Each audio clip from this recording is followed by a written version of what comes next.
Looks a little different.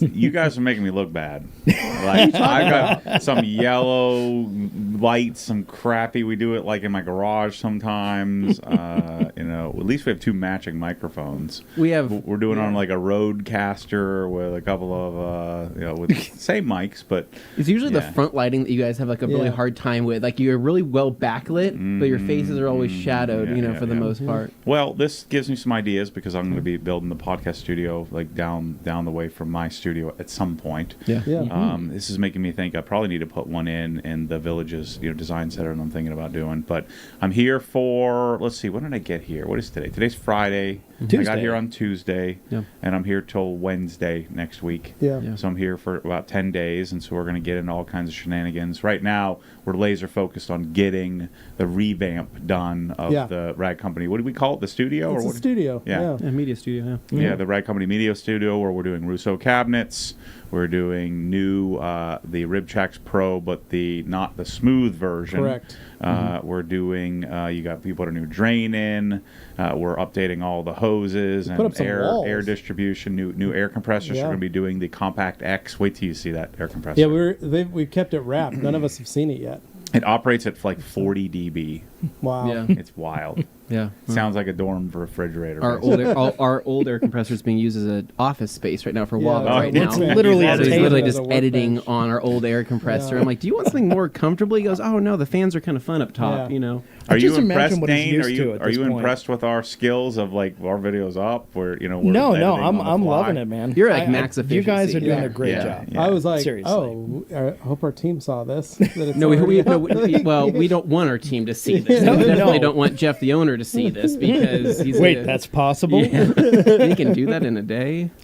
So for those of you who don't know, which I find hard to believe, Somebody Anthony, needs to know. Levi, Dane Yep. from the Rag Company, and this is their podcast studio in Boise, Idaho. And we're staying in an Airbnb. I brought Mike, Trevor, Andrea, Tommy, and Mike W. So I brought the team of, there's 6 of us out here just kind of helping. And then this is the way to do a project because I have, how many do we have? Gabe, we have Josh Brodel. Josh, we have Other Josh, yeah. Petra. yeah, we had Petro.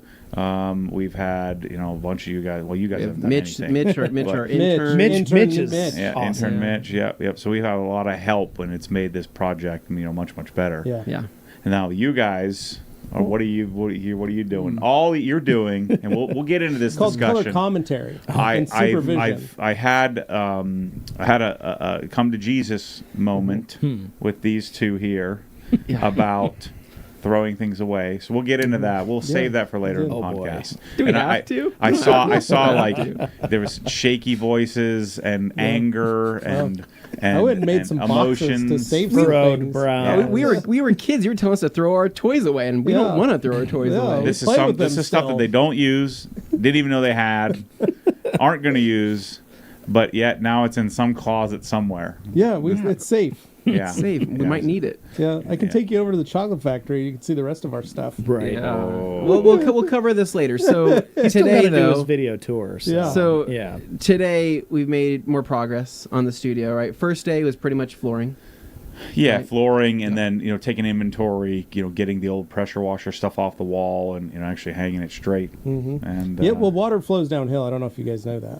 yeah, that's true. So it's better if it's a little crooked. I was up high and it came down. Yep. So Mike worked on that while we kind of set the floor. Yeah. You always set the floor at the garage door. We came up with a solution to do a piece of what is that? A flat. It's a 3/4 inch by 10-foot flat bar. Yeah, so it weighs 150 pounds. It's pretty heavy. Yeah. Yeah. And so that will sort of set the floor, and we built the floor off of that section because there's kind of an odd transition from a water break curb into the garage, and if you bring in forklifts and things like that, it would rip It's up a the heavy.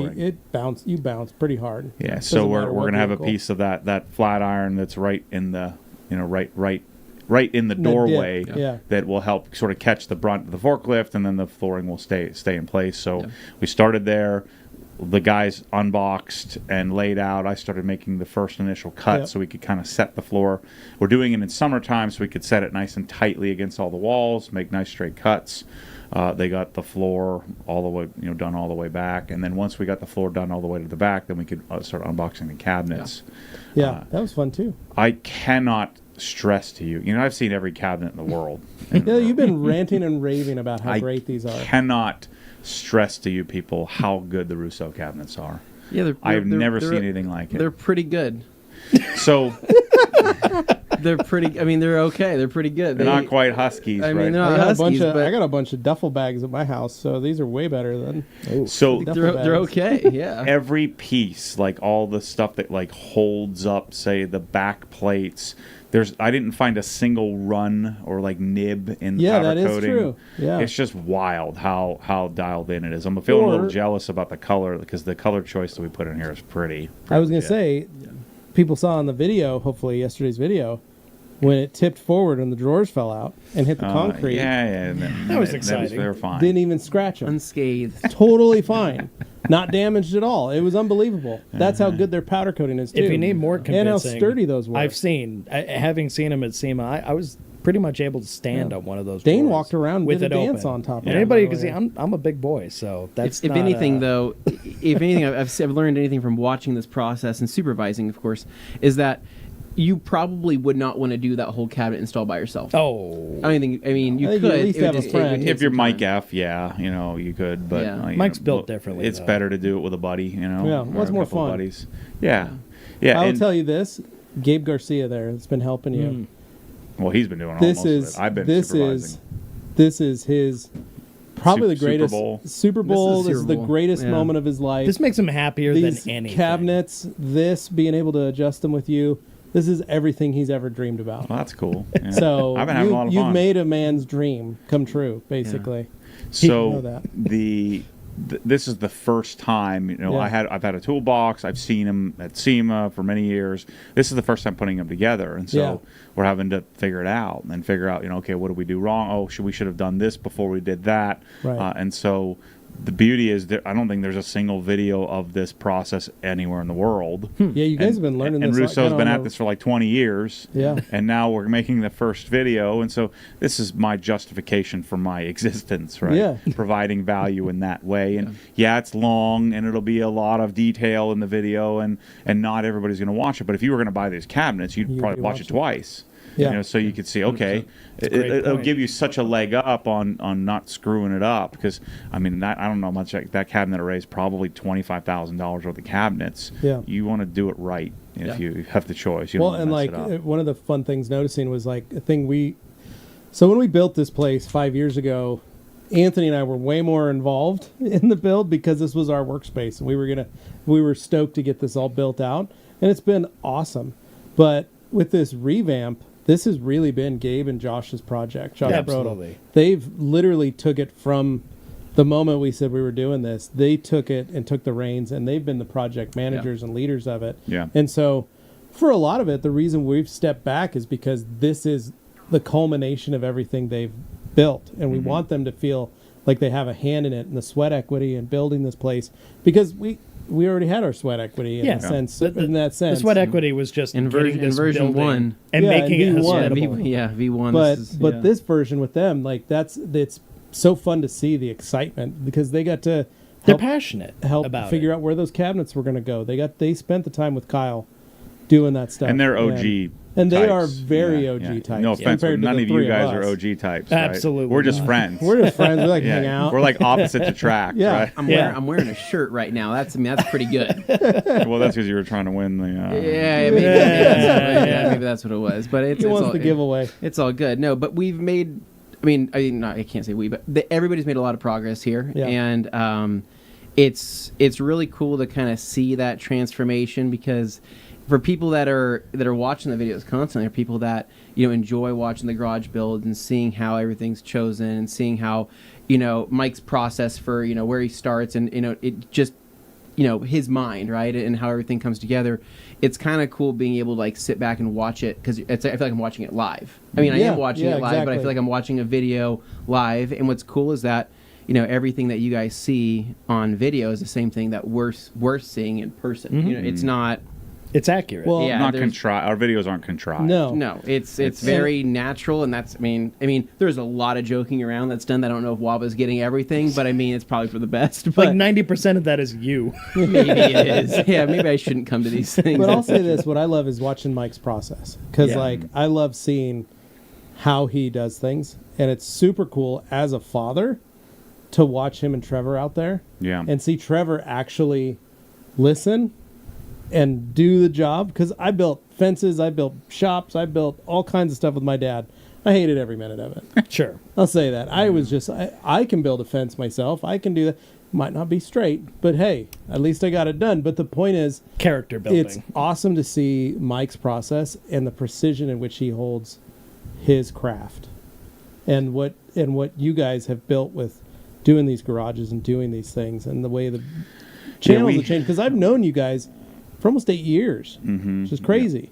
Yeah, I take a lot of it for granted. There's a lot that goes into this, even where we're at today. There was a lot of prep work. There was, so Kyle and the design team having to design it, lay it all out. I mean, they killed it. I mean, this is our first. Actually, it's probably our 5th full ordered array of Rousseau. Yeah. And so I had to learn and do training and do tutorials and make sure we got all the right parts and pieces, working with Randy and the team at Rousseau. And then, of course, getting us all here. And then you can see how we work together as a group. Like we've done it quite a few times. And your studio is a little bit different. A couple of things that occurred to me while you guys were talking. Your studio is very different than mine, and there's like 10, 15 people that use it. Yeah. Right? So it's not like my studio is mine and it's me, and don't mess with it. You control how messy it gets. Right, and so there's that element. So that's what we're hoping to add up quite a bit of storage, and then maybe create some specific areas and labels and things like that. I forget what the other thing I was thinking about that. It'll come to me as we work through the podcast. But that first thing about having multiple people, that's a much more difficult thing to manage. Yeah, and originally when it first started, it was mostly just going to be me and Anthony making videos out there. But it quickly became the point where, we're doing Amazon stuff. We bring people in, so all the different manufacturers, we bring them in to shoot videos.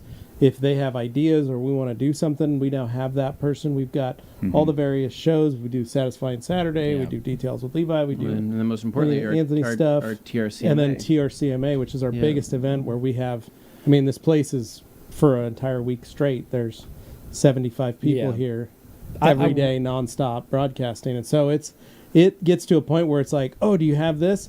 Yeah, let me run and go grab that. And what'll be nice is the goal of this was organization at the end of the day, because have had a lack of that.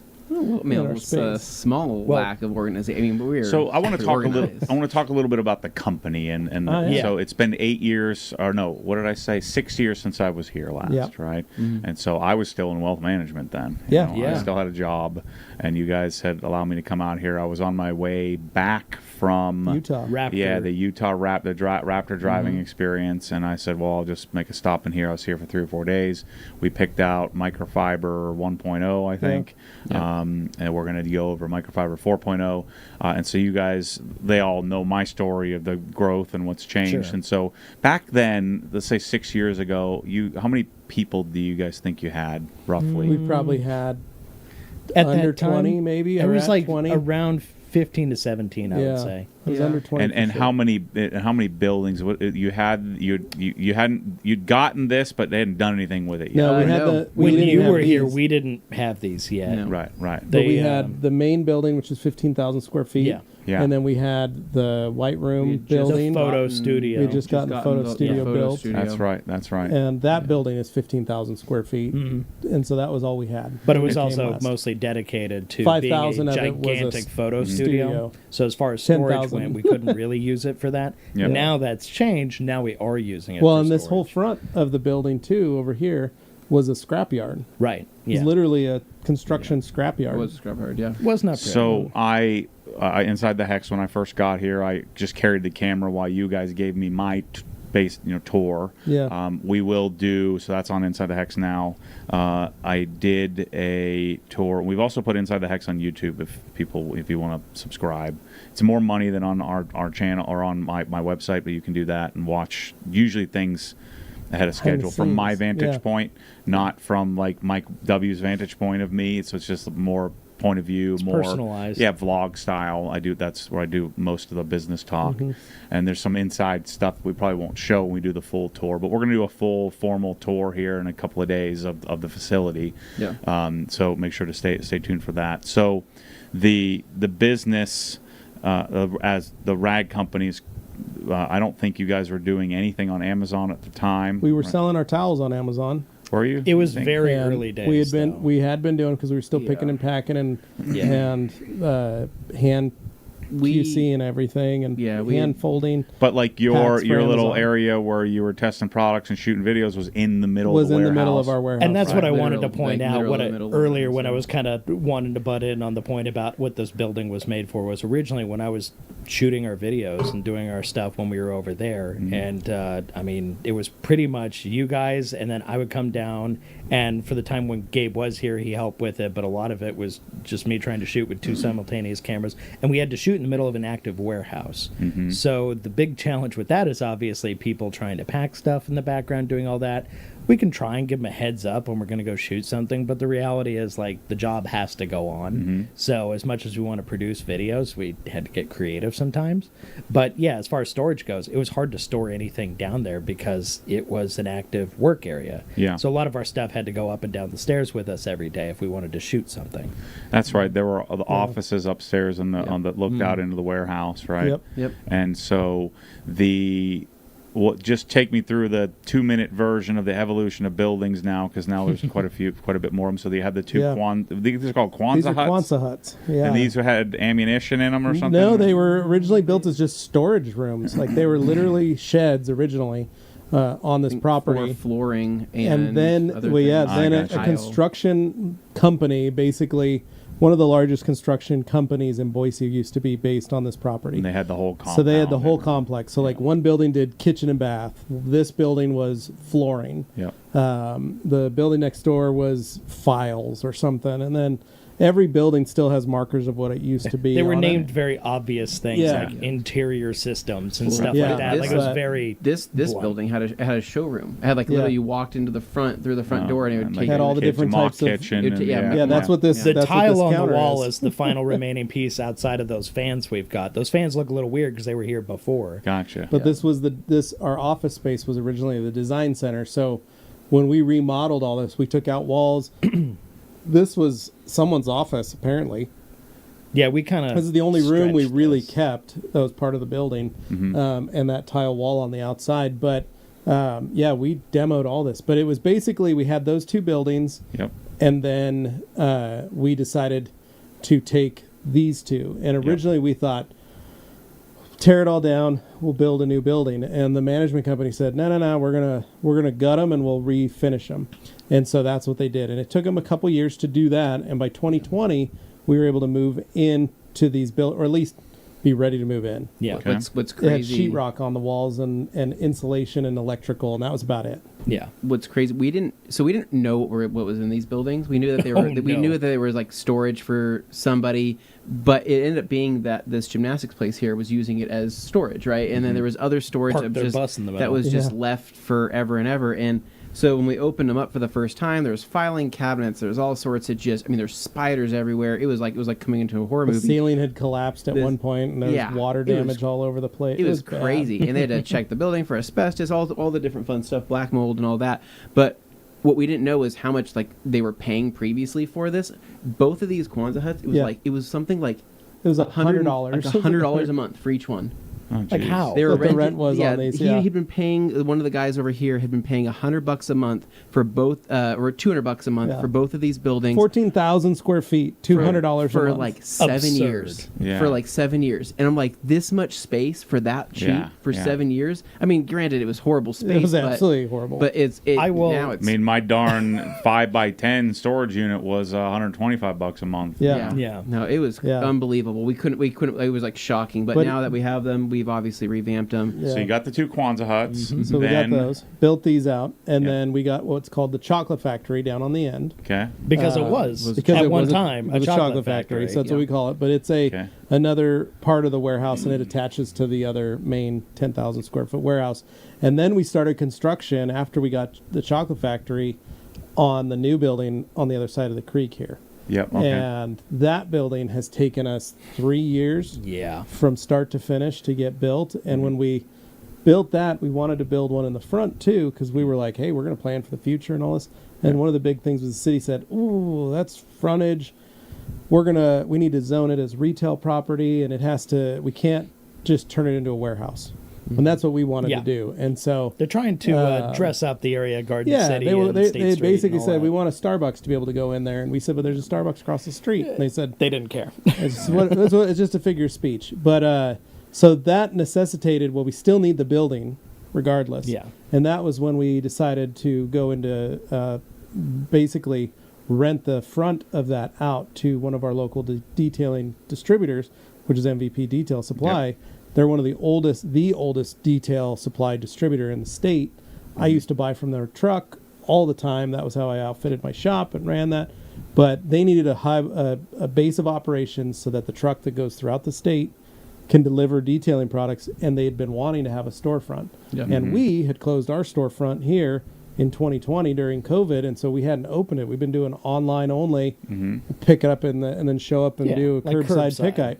And we just kept hearing customer after customer after customer going, man, I just miss going in and shopping and looking at stuff and touching and feeling towels and doing this. And so it really necessitated the need to let's get Connor open. That so now retail for you guys was more of a distraction than it was for it was just hard to staff. We only got like 1 or 2 people a day, and half the time they'd come in and I'd have to come down.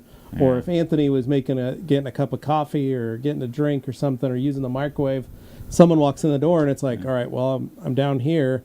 Or we'd text each other, hey, I got to leave. I'm going on lunch, or I've got a phone call at this time.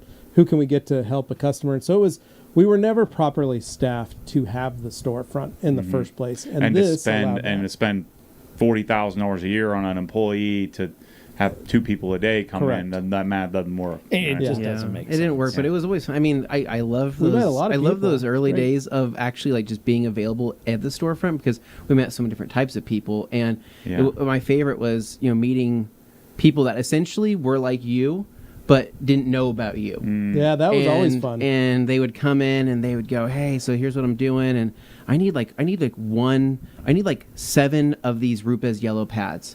And I go, why do you need 7 of them? Well, just because I think it's going to look nice in the cabinet, and I think it's going to. We were like, someone's playing a joke on us here. And then they'd be like, oh, well, I also need like I want 5 of these towels, and then I'd look at him like, is this guy messing? I'm like, did you watch like one of Matt's videos? And he goes, who? And I'm like, Matt, Obsessed Garage? Yeah, I don't know who that is, but I think I want this, and it would be the funniest thing, because I go, but then they'd come back and they'd go, I watched that guy. Dude. Holy crap, where's he been my whole life? This is amazing. He was literally built to be an audience member for you. Your people exist in the wild, and we found that out like early on, and that's why it's like, I mean, it was just kind of crazy. So, let me be blunt. You guys were customers in our store before anything else. Like, you guys are here because you were guys who were coming in initially to buy stuff. Well, everybody knows the first day I showed up at the rag company, I spent 3 hours. Yeah. And walked out $300 later with some towels and tried them, and then that was it. But even Anthony too. Yeah. I mean, I remember walking to that storefront. I mean, everything was being unpacked in the first storefront. I mean, it wasn't even. It was in boxes, and I walk in. Dane's at the front counter. Hey, sorry, we're still kind of setting up. Feel free to put your head in the boxes and like look around. I'm like, all right, not the normal store experience. Yeah, I'm like, okay, so I'm like looking around, and then eventually, after I went there for several years, buying different products and stuff like that, and then then this building happened, and then this building is kind of where, I mean, everything started snowballing in a good way. 2017 was this building when we came into it. Yeah.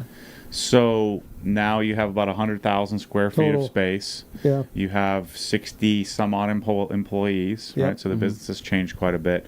What I'm interested in, because you guys probably haven't talked about this a lot, I'm interested in take me through each one of your roles and what's changed. So from the beginning that you came in, and then what you're doing now. So sort of that is a good take me question. through the roles, because I don't hear you guys talking about that very often. Business-wise. Yeah. Not just content-wise, but business-wise. Yeah. How do you earn your keep around here? Jeez, Where did you start? I mean, how long do we got? 5 minutes. 5 minutes minutes. each. 5 minutes each. Okay, where I started as I was an ex-bodybuilding.com employee, right? Yeah. Was laid off, massive layoff. That whole company went downhill. Started here. I started here as a part-time video editor because I wanted to work here. I didn't know. You're young, single, renting. Are you living at home? Or are you renting? No, I was renting. I wasn't affected super negatively by getting laid, if that makes sense. Right? There was people way worse off. So you were able to come in here and sort of volunteer it was a risk. I mean, it was either this or jumping into another corporate job. I mean, that was the plan. Is either this or taking a risk here. No health insurance. They just got dental. They just got vision. But we didn't even have that. Didn't have that. But I wanted to work here because that was like the first question was, Anthony, you just got laid off of your dream job, right? Or you worked at this company, you thought it was your dream job.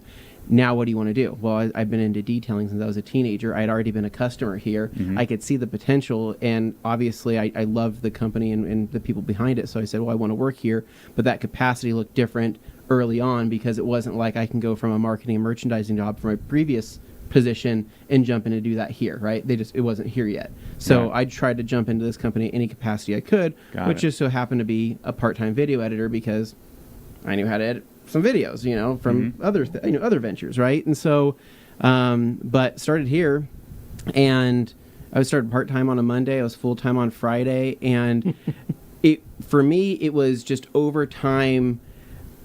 I took on the social media, the Instagram, almost literally, it was like 2 days in the job. I was like, hey, I was like, who's doing this? I'm like, I'll just take over this. So I took over that. And then, a couple months later, it was, hey, I have I think I have a video idea. Let's do this Wash Wednesday video idea. Let's try to do this. And then it was that capacity, and then it was being more involved in the trainings, doing the trainings, going to Rupes, doing all this stuff, and basically getting myself more involved in the industry because Levi had all the experience, and he had all the hands-on experience of 20-something years, which is far more than what I had on my own, enthusiast ventures. But I also wanted to be able to meet the people, right? And so Levi knows everybody. I mean, literally everybody. I mean, he doesn't forget a name. So it was really cool because I went from one industry where I knew everybody in the bodybuilding industry, right? I, shook hands with Jay Cutler, Ronnie Cole, all these different, massive, bodybuilders and people stuff like keep that. asking about the picture next to you, so I was going to say that's why. Yeah, so Steve Cook is from Boise, Idaho, right? He was a huge idol of mine, and so I knew all these people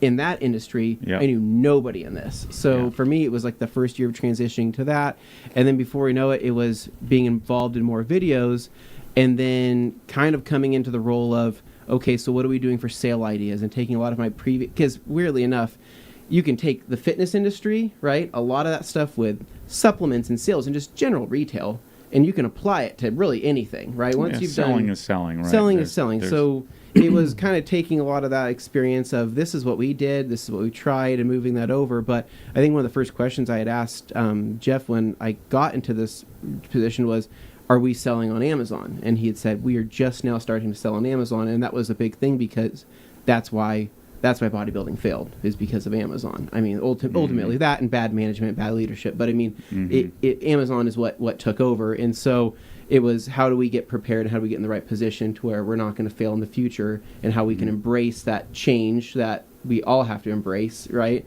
And go with that. So, but I mean, everything from social media to being in videos to coming up with sales, and now my role has changed now into more product development, product ideas, and general marketing ideas, video. I mean, it's tough to say because when you ask that, we've all wore so many hats. Well, what's your current title? Do you have a title?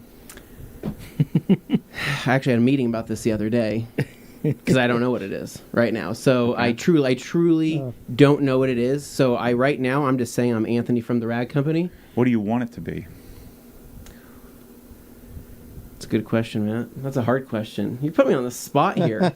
I don't know. I think here's the tough part. If you could write the script, if you could make a request, what would that be? And you probably don't have that answer right now. I don't have that answer right now. But if you come up with it in our conversation, chime in and let us know. But I think that's one of the keys. I mean, I know Jeff, and Jeff is the CEO, the owner. I guess he's the president. And he's the president. Mrs. Carolyn she's Miss 51%. She's the CEO. Yeah. So, but no, that's a good question. I normally would have a better answer for something like that, but that's truly because of your initial question, right? We've had a lot of changes, right? We've implemented new systems. We've implemented a lot of different things, and there are internal changes here that are happening every single day. And I think a big part of that is finding, is taking our 20 hats that we once wore and really trying to make that to where we're only wearing, 2 or 3. You're making that transition from a company to an organization, right? And correct. there's some growing pains there, and then it's on you to sort of figure out how do you fit in that. Well, right? in the hard part is I'll openly say that it was so fun in those initial years where we had to be super scrappy. We're all rowing the boat together. You're all rowing the boat together. Any idea is not. I want to say any idea is a good idea, but it felt so awesome. It wasn't a bad idea. It wasn't really a bad idea, but it felt so awesome to really try to take this and run with it. And I think that's why a lot of people love. There's people out there that crave startup businesses, right? Because they love that constant pursuit of how do you keep achieving that, those dopamine hits of this is amazing, what you're building is amazing. And then once it's been built, it's kind of okay, well, it's been built, now there's structure. Do I want to keep chasing that feeling of, constantly building, or when do you finally accept to settle on that? Well, I think that... Does that make sense? 100%, yeah. I mean, I'm living it as the CEO of, and I have many people like you that are younger than you guys, that are not as far along as you guys are, because I'd say I'm halfway. I'm 50% behind you guys, right? I was just starting when you guys were, creating a company, and I was a startup, right? Yeah. And so I see a lot of similarities in my young guys that now in 5 years, 6 years, they'll be your age, right? So they'll be in the position you guys are in. So when you make this transition to this organization, it's on you to make sure that you don't let the organization outgrow you. And so 100%. It's a joint role here that the owners and the upper level management have to make sure that the team grows with it.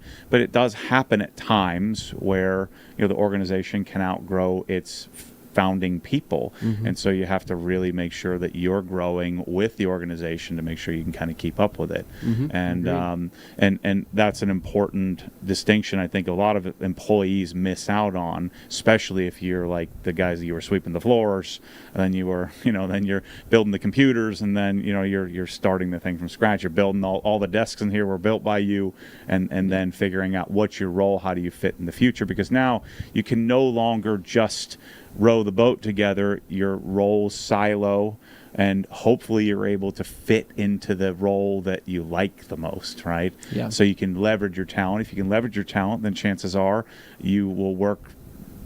Work won't feel like work. So you'll end up doing more, which means that you'll get more in the future. The one thing I do caution all people, that not you guys, but people listening, the money and the titles always come later than you think you deserve it, but I can assure you that if you have a good leader, and if you believe that you have a good leader, they're thinking about it way too much all the time, worried about the position that you're in and how can they help you grow. I like that. I like what you just said there. I think that's super important, because that is an important thing, right? You don't want to feel forgotten about. You want to feel that you're still growing with the company, but you have good leadership that you can look up to, that you can, because especially if you've started from I don't want to say started from the bottom, but you've been in a position for the whole time where it's okay, if something more is expected of you, who are you looking up to say, okay, that's a person I'm looking up to, and that's a person I can take some cues from and learn from. But it's about having a little bit of that guidance, because truthfully, I mean, sometimes it's easy to lose, a little bit of guidance when so much is happening, right? And the chaos of growth, and so it's on you to Yep. go get what you need. Yep. And I don't think anybody, and I know the culture here is amazing, I don't think anybody is ever going to say no. Like, if anybody comes to me and says, hey, I want to do this or that. Mm-hmm. Now, if it can cost me $100,000, probably not. Yeah. But if it's something that, like, hey, Matt, I really am struggling with, I had a couple of people that were in management that really didn't want to be managers. They wanted to do what they really enjoyed. Yeah. Yeah. And so we were able to sit down and kind of have that candid conversation. And, people have made requests of me. Hey, I want to head this up.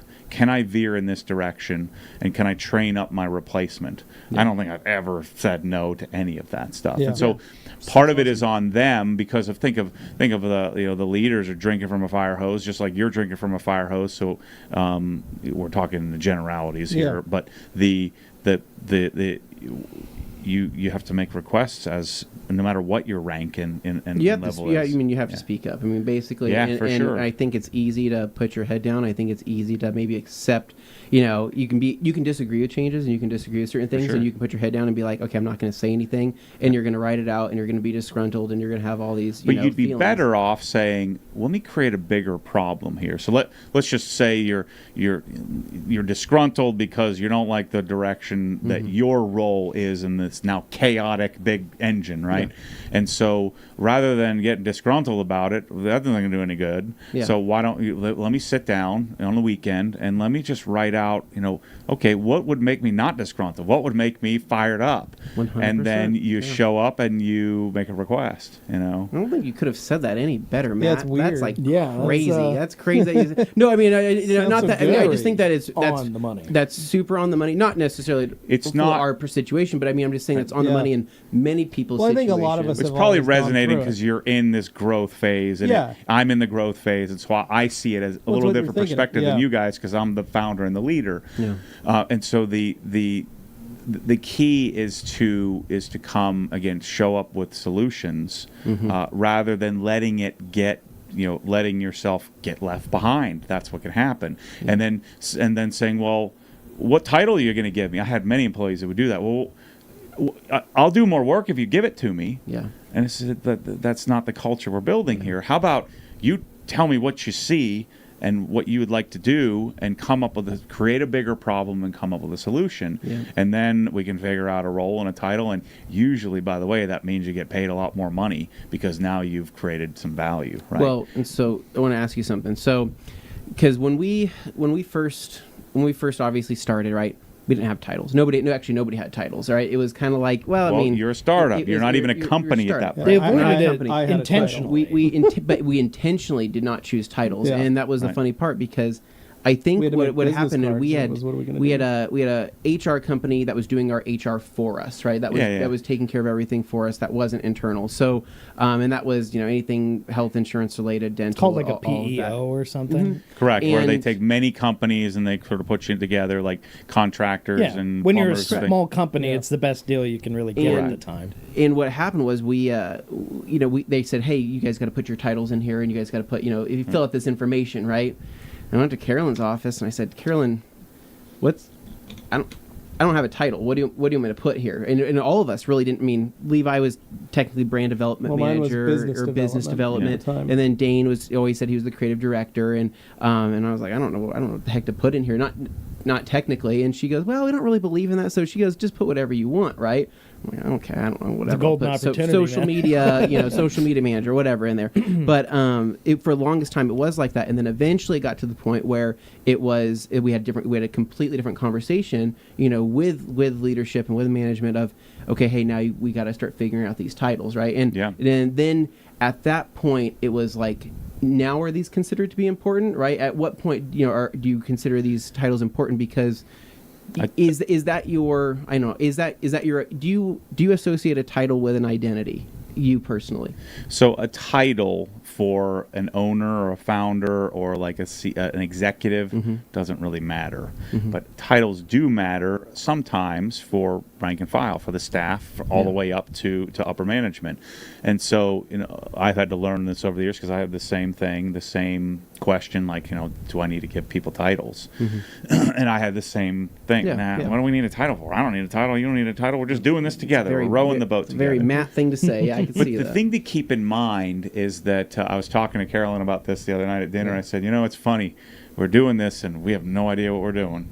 Like you guys may look at them as, but we're all just humans trying to figure it out. And no matter what level of business owner I've ever met, you don't know what you don't know because you've never been there. Yeah. And then once you've gotten there, now I'm probably speaking a bit more intelligently now than I did 2 years ago and 2 years before that. But you don't know what you know, or you don't know what you don't know until you get to it and you figure it out. And so the key from to the audience, if you're you're an executive or you're at whatever level you're at in the company, the key is to know that your founder, although he or she may be an amazing leader, they're just trying to figure it out too. Yeah. And so you can work together. And if a title means something to you, then make the request. Hey, I would like to have like a clearly defined title. Would that be okay if we came up with something? And I have some ideas. Don't put it on them, on your manager or your director or your founder or your CEO. Don't put it on them. Yeah. Say, hey, give me a title. That's giving them a job. Yeah. Why wouldn't you come up with it and make it up on your own? Now, if you're way off base, give them the room to say, you know what, Anthony, you're way off base. Yeah. And so I think that, and then for some people, they don't, it doesn't matter. But the other thing I think that I've asked for leeway from my employees is that, hey, I didn't do this right, but I'd like to change. And please don't hold that against me, because I didn't know it. Now we know. You've opened up my eyes to something that I wasn't aware of, and now we're going to change that. We're going to improve that, because you don't know what you don't know until you get there. And I have a business coach all the time. And the other day I was like, man, I probably shouldn't tell this, but I'm going to, how I do things. Right? I'm like, man, I'm really scared. I'm really regretting it. I bought this new building, and I'm afraid that I made a mistake because of where it's located. Yeah. And so I was talking to my business coach, and he's like, well, how's it a mistake? I said, I don't know. It's just something feels a little off to me. And of where I'm going to build this design studio that's on the other side of town, and now my warehouse is going to be far away from me. What if I'm not there every day? Yep. And he said, and he just kind of cued me into the fact that, well, how is that a mistake? You're just doing what you're doing. And then you just make adjustments. He's like, so if you have to go down and build this new design studio, just schedule 3 days a week and go up to the HQ. Yeah. It's like, oh, shoot. I was worried if I'm not there 24/7, then it's a problem. Just little things like that. So now I can go to my team and say, hey, guys, look, I know I'd plan on being here 24/7, but my gut is telling me we need to build this design studio. I'm going to be distracted a little bit. Is that okay? And if it's not, let's come up with a solution together. Yeah. And so instead of them looking at me like, you idiot, how did you not know this? And really, I've been really working on the culture to make sure that people understand I'm pretty smart. And I think someone that you would want to follow, but I'm not infallible. And so don't hold that against me, and make requests of me if you have a title you're looking for. We're talking about titles, but that could be anything, or you see some opportunity. And if you can have an whole organization that's doing that stuff, man, talk about efficiency and synergy. You can really have a culture that would drive the organization forever. No, I agree. Yeah, I know. I love that. So in summary there, I mean, I think you said all that very well. And I think there's a lot that probably resonates with a lot of people there, which is awesome. Well, I'm using you guys to help young men. I think that young women in business, and I think it was perfectly and said. Get something out of you guys that you haven't already told everybody before. Absolutely. So. But I mean, main takeaways. I was hurt for a little while, so I had to get through this injury. But main takeaways are still in the videos. Still one of the we don't call it faces, but we just call it. Some people call it faces. Some people call it talent. Some people call it faces. Sure, I mean, but in the videos. But then on top of that, it's sales stuff. So it's coming up with sale ideas, coming up with things like that. But now more so, I've taken more of a role in product development and kind of going down that rabbit hole. Just something that ticked in my brain when you said, I wouldn't say still. That implies that you're not good at it, right? So I'm still doing videos. No, I do videos. No. Sorry, I didn't. Then I didn't mean to say that like that. Then no, I am. No, I love you. You say what you mean. No, I love doing videos, and you do videos, and you're in videos, and you produce videos, and you do a great job of that, and that's a major role in what you do. Correct. So don't demean that, because it's a unique talent. Thank you. It really is. Thank you. No, we have a lot of fun doing it. So no, I don't want to take any more time. So Levi, what is your? He was getting self-conscious. What is your So role, remember sir? the question. So let me bring people up to speed. The question was, what were your roles? What did you come in as? And what bring us up to today? And then after we go through this, the follow-up question. So don't answer this yet. Would be, what do you see your role in the future? Yeah. Mm-hmm. So for those that don't know who I am, I've been a detailer for almost 30 years. I ran my own shop. And when I found the rag company, I was a customer of theirs. And Dane wanted to start making some videos about some products. And they wanted to use my shop as the space. And that's how we got started. Mm-hmm. I started just doing stuff like that, helping your parents with customer service requests because they didn't know about microfiber. Yep. So they go, hey, the customers say this towel works for a coating. Do you know what a coating is or what it means? And I go, we were getting to know microfiber. We didn't know detailing. And I'd go, manufacturing. But, right. Yeah. And then I'd go, well, I probably wouldn't use that type of towel for a coating. I would recommend this in your lineup for that. And then it got to a point where they were calling me every day, and I'd be running my shop while on the phone with Jeff or Carolyn answering questions all day. Mm-hmm. And it finally got to a spot where Jeff goes, how do I hire someone like you? And I said, let's just hire me. So I sold my shop. Like was that your idea? Yeah. So I sold my shop because I just had a bunch of internal issues and problems with my partners that it was more of a headache than I You were either going to have to make a pivot or make an adjustment. I was either going to have to buy them out, or I was going to have to get bought out. Yeah. So the fact that I could not deal with employees and become my own person and come help a company that I saw growing on the forefront of an industry that I knew everything about was the reason I came on. So when I started, they brought me on as business development. We want somebody to be a salesman, but not a salesman. What year? Because you guys are the same year. So I started. Yeah, you charged for 2016. January 2017, I started in the office in this building. Funny, that's the month that I started selling stuff. Yeah, the exact same time. But I had been working under the not under the table, but as a part-time employee. Right. For 18 months. Okay, you were like previous. A remote position. So. Yeah, and and that was just through my shop while I was still working. So the first 6 months of that 18 months was us making videos. And then the next year was making videos out of my business and answering customer service questions. I had a login. I would go on the email. I'd log into that. I'd do Reddit. I'd do Facebook with Dane.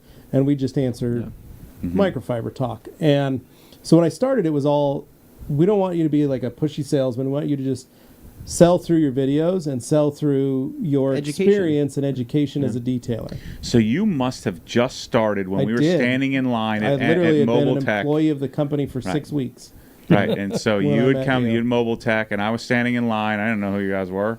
And Jeff came up, and I think you maybe... I was standing right behind you, waiting knew in who line. I was and tapped me on the shoulder, and then Jeff and I started talking, and the rest is history. Right? Yeah, and so it was 2017, I was 37. Yeah. We're the same age. Kids are the same age. And so for this was a whole new adventure for me. Yeah. Mm-hmm. And so we got going, and it was, hey, let's start doing stuff. And Anthony came on very quickly after that. And the three of us became three peas in a pod. We worked together so well that it was like, oh my gosh, like these were brothers from another mother that I'd never met. And all of a sudden we were able to then create this entire story and who we are based on our videos, but also we were able to create the personality of the rag company. We were able to create the personality of what our towels are and create something fun and exciting. And my job primarily was sales. Mm-hmm. I'd take orders. I'd talk to customers that maybe were. You managed my account for a long time. Yeah, saw videos and hey, I'm going to get that. I want to set up spoke the language of a detailer, so I want to set up a distribution account and I want to do this and that, and then EU as well. I mean, and then come to Europe and then set up all of our international and started doing that. And then as the company grew, then we brought on Petro, and I had to shift. I was for a while there. I was kind of doing both. I was still talent, helping out, doing product design, doing so you're sort of the technical service. Director or technical advisor, technical advisor for the company, basically, and still with 1 foot in sales and 1 foot as the answer guy. Right? Yeah, and so I kind of did a lot of stuff, and then as Petro came in, he kind of took on the majority of sales, and I was able to. Okay, I don't have to worry about that. But the one thing that I have that not a lot of people in this industry have, or anybody in this company, is the knowledge base of who's who in the industry, who runs what company, how long they've been there. You know, even as people shift, I know the background and the character of almost every single person that works in this industry. And so I was able to talk to anybody. And Dane, the first time we were at SEMA, his mouth was on the floor because I didn't have any qualms of walking up to somebody and introducing myself. It was and Jonathan saying hello. Ward. I was excited to see Jonathan Ward. That's just something I've always had as a kid. I mean, I joked I worked at the car wash half a mile down the street here. I grew up half a mile that way. This is my stomping grounds. This is my neighborhood. And so for me, I saw a lot of potential in this business. And I saw, we need to meet this person, we need to meet this person, we need to meet this person. First time Jeff and I went to SEMA, we wrote a list down and I said, we're going to meet this person because of this. We're going to meet this person because of this. And went down and we got it done the first day. And he was like, oh my gosh, this is amazing. Yeah. But my job was to grow business and get this company out there, which was a big deal. Now, wearing, as we jokingly used to refer to them as Thanksgiving plates, everybody's got a bunch of plates here. And they need a little bit of food, so we're starting to create these new. Hey, man, sorry, all the food's gone, but hey, I got 3 platters. Anthony's got 3 or 4 platters, and we start shoveling food onto everybody's plate. And that's a good analogy. Yeah. Yeah, but it's just like having the 20 hats, but it's a little more fun and more delicious. It is. I love Thanksgiving. The point was that we got to. It was hard going. Like I'll tell you, I didn't like giving up my sales position. I enjoyed it because it meant I got to connect with everybody on a weekly basis. But what it transitioned to was find us new brands, find us new companies to work with, find us new stuff. That I really liked. I love being able to talk to a chemist and find out the exact science of the product and why it was manufactured and what it does. I love being able to help develop new products within all these different manufacturers that we work with and to be friends with all these manufacturers, right. And to find out that there are products that Anthony and I have developed, and there are products that the chemist has gone back because I said something in passing, and come back and said, I made this new variant for you specifically, and that's what's on sale today, right? And go, whoa, I'm the kid that's been washing cars since I was a little kid, who grew up in a family of detailers, to be a detailer, to now enact change in products around the world for other detailers is insane. I can't believe that that's even a real thing. And that I was able to transition a very blue-collar, low-education job by running my business. And literally owning my own detail shop is the pinnacle of what I could ever achieve as a detailer. But to go, holy crap, in the last 8 years, I am now at this level solely because I came onto the rag company is something that I could never in my wildest dreams achieve. And so getting to where we are now and where the company has grown, the hardest thing is trying to figure out where do I still fit in. I make good videos. I still provide a lot of quality education to customers on how to use a product, what the product's about, and why you need it.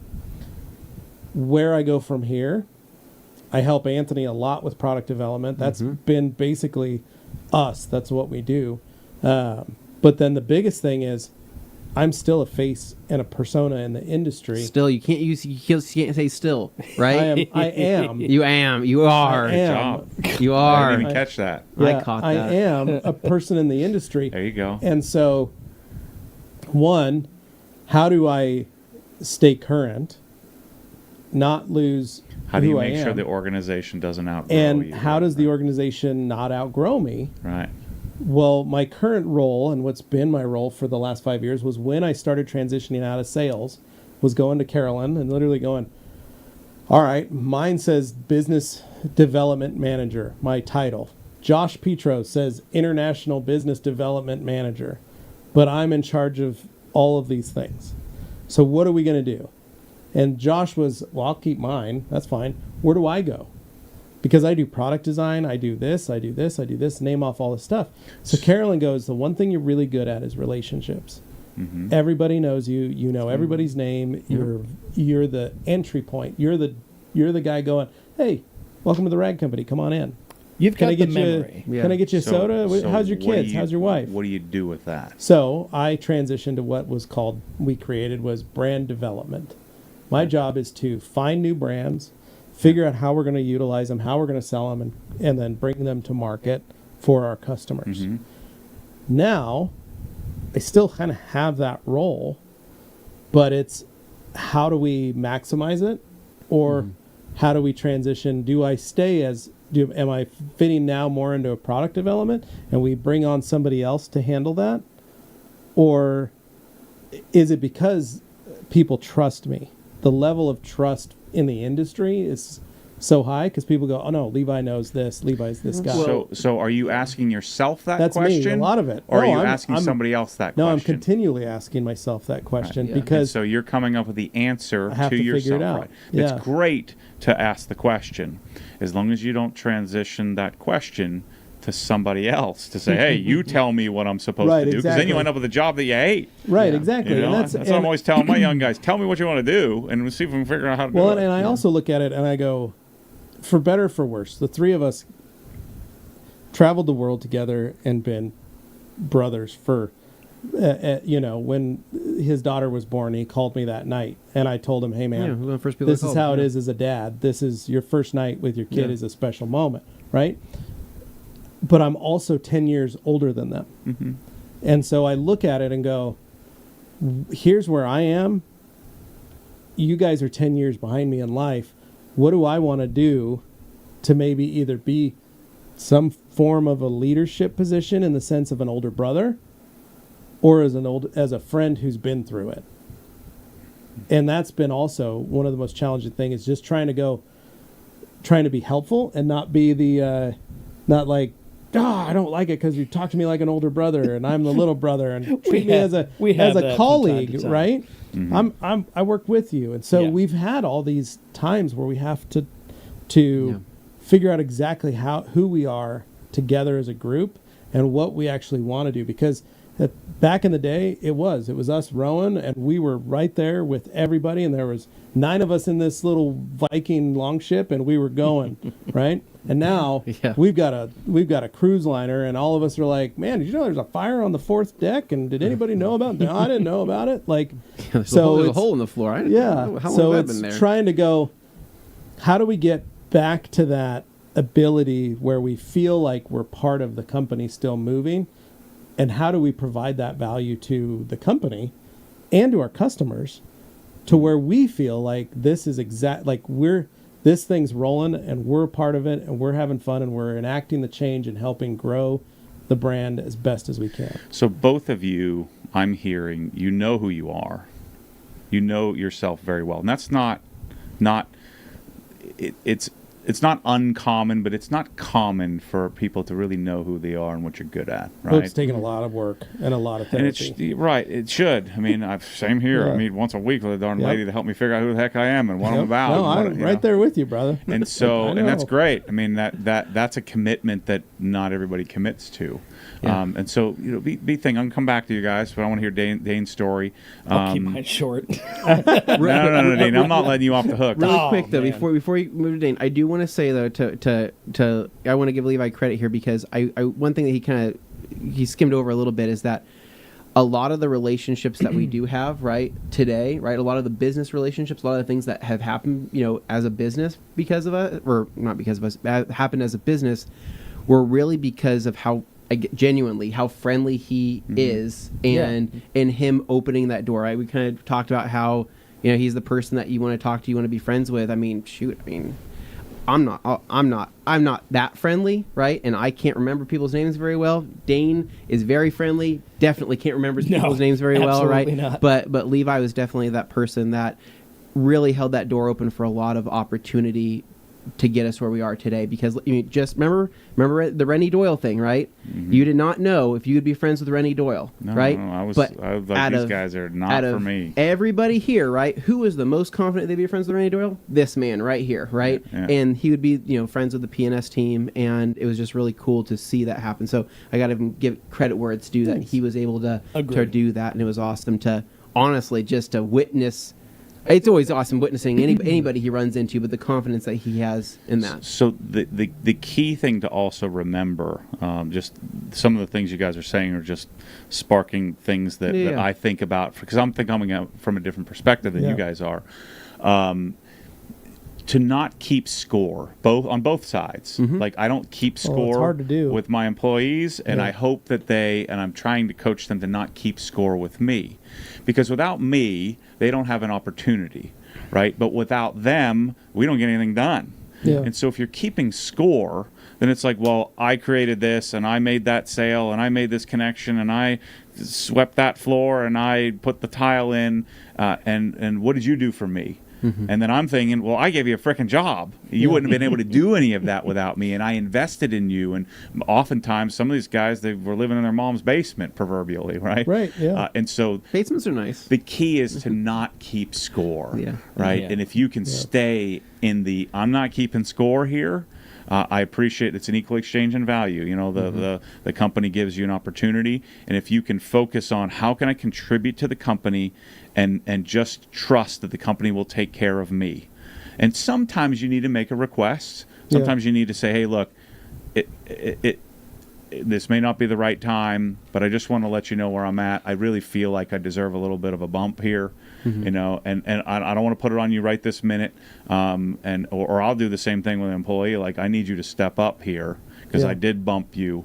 And so being honest in that conversation without a scorekeeping thing, like, hey, I'm paying you too much, or hey, you're paying me too little, or hey, you asked too much of me. If you can stay out of that and remember on both sides that, man, I got an opportunity because of my leader. And then the leader thing, man, I wouldn't have gotten to where I've gotten without you. And that's literally what I mean. Like, I can't imagine where I would have been if I was still running my detail shop. I probably have a pretty successful detail shop, making some good money, and been fine. Broken body, right? Fully broken body, because that first year after detailing it, I felt it. But but to go, wow, this catapulted me so much farther than I could have ever imagined, and it was because of the magic of what all of us here built together. The opportunity given for you to then leverage and grow your talent, and then as a team, as an organization, as a group, that you all win together. So Dane. Yeah, you have I'm gonna challenge you a little bit. He's in a different a little bit of different category. But tell us the story here. First of all, Dane is the son. Yeah, I've got the Nepo baby title, whatever you want to throw at me. I'm highly conscientious of my position in the whole thing, so don't worry, you wouldn't tell me anything I haven't heard already. But when it comes down to it, I'll say some things that, like my involvement with the company, that I swear I'm not trying to make myself seem more important than I am. I really take the humble tack with this, because he does. Like you say, he does. I can verify you that. saying the not keeping score thing resonates so much with me, because there are so many opportunities where I look and go, I don't like treating life like a zero-sum game. I don't like treating my relationships as transactional. I don't like looking at things that way in general. That's just not the kind of person I am, and I think these guys would agree. You're an artist, they right? See that comes naturally. I'm a big, sappy, soggy creative type. So, I'm not probably exactly the wrong kind of person to have talking about any kind of like financial savvy or anything like that. Your keeping score is measured in emotions, right? Yeah. I'm a very vibes-based person, so we got that. But when it comes down to it, The long and short of it is, I was working 2 jobs. I'm a college dropout, by the way, so there's that too. Okay. I tried 4 different colleges, including a film school, which was great fun. But just really classroom stuff did not stick for me. I like being out in life, doing stuff, working, being artistic, that kind of thing. But ultimately, I was working for Home Depot. I was doing a traveling gig, merchandise execution. I was on a small team. We would travel to several different locations. And, I mean, yeah, you build signs and stuff, but you're kind of doing marketing also. And it's a lot of, like, hands-on semi-construction work. You're not like a regular store employee, so to speak, because you're moving between them all. But, yeah, we were kind of like a weird floating position thing. In addition to that, separate from that, that was my full-time gig. Then additionally, I had a part-time gig where I was ordering supplies for the ER, the emergency room, for multiple hospitals here in the St. Luke system. And that was just kind of my side thing because, frankly, Home Depot didn't pay very well on that stuff, and I was just, making ends meet. I'm a huge car nerd, so that's how I tie into all this different stuff is, as a huge automotive enthusiast, that's where I come at this stuff more than anything. These guys have the detailing. I didn't have a detailing bone in my body, and they know that. You like the machine, right? The artistry and the craftsmanship of the machine. As a kid, I was always looking up those books, how it's made, watching those documentaries and how things work, that kind of stuff. And while I may not have necessarily been an engineer because math was never my strong suit, I at least had a fascination with all that kind of stuff. So that's what I'm driven by. That's really what I'm into. And I can be an encyclopedia on car stuff. That's more of my niche. But as far as how I find my way to the rag company, that was something where in late 2012, going into early 2013, there's that time period where you probably heard the story before, the rag company, Bev and Dale, the original owners of the company who started it in 1999, carried it up through 2012 going into 2013. They were doing it in their garage, when right? we acquired it. Yeah, yep. So they were in a garage. It was a husband-wife team. They were basically retirees. This was kind of like a retirement project of sorts. It was a way to stay busy, make some extra money as a part of that, but it was a small garage business. But they had some interesting, clients and people they were selling to, which we later found because half of it wasn't digital. It was like written in notebooks and stuff because Dale had been a CPA and he had been more of the writes notes type than necessarily using a computer all the time. So they were just getting around to being digital. So essentially it was a family friend told us about the company essentially being up for sale because unfortunately, Bev, she was finding herself in hospice. It was like a muscular degenerative kind of thing, really unfortunate. So she couldn't do the job anymore, couldn't do the business anymore. And her strong suit had always been customer service. So she was always just a really compelling person to talk to, really, really nice lady. Like, she clearly knew how to develop relationships with people, kind of like what we were talking about with Levi. She was really good at just tapping into what people needed and being able to work off that. So that's kind of where the original sourcing of some of the customers and some of the original factory relationships and stuff for microfiber, that's where it all starts. But as far as me coming into the picture, I'm like patient zero. I'm the original employee of the rag company in the form as everybody here pretty much knows it. So right around the time we took it over, it was essentially because they offered it to their family. Nobody was interested. Everybody looked and saw, garage business. There's a bunch of boxes in a garage. It's not exactly like a turnkey storefront or something exciting like that. And everybody just looked and said, that looks like work and it's probably going to fail anyway. The attitudes were not there for success. So they had a mutual family friend who was kind of like, things aren't looking good over here. I'd like to help them. Maybe I can see if someone else would be interested. My folks, they've been traveling musicians early on in their careers. When I was born, they were still doing that life on the road, that kind of thing. That's where I grew up. Maybe that's why I'm a creative person. But apart from that, they stopped. They went to school around the time that I was a few years old, and they got corporate gigs after that, through internships and eventually working at Weyerhaeuser, Super Value. And my mom got into echocardiography. She was doing that kind of thing in different health systems throughout Washington State. And then we moved our way to Boise eventually in 2001. Anyway, I'm going way back. But besides the point, I jump around a lot. It's part of the thing. Anyway, when it comes down to it, the business needed to go somewhere. And they sorry, they didn't have a ton of money saved up. I mean, it was like retirement savings and stuff you're not supposed to put anywhere besides retirement. And they just looked and they said, well, we've wanted to get out of corporate gigs for a long time. We always thought it would be cool to own a franchise or do some kind of like small business thing.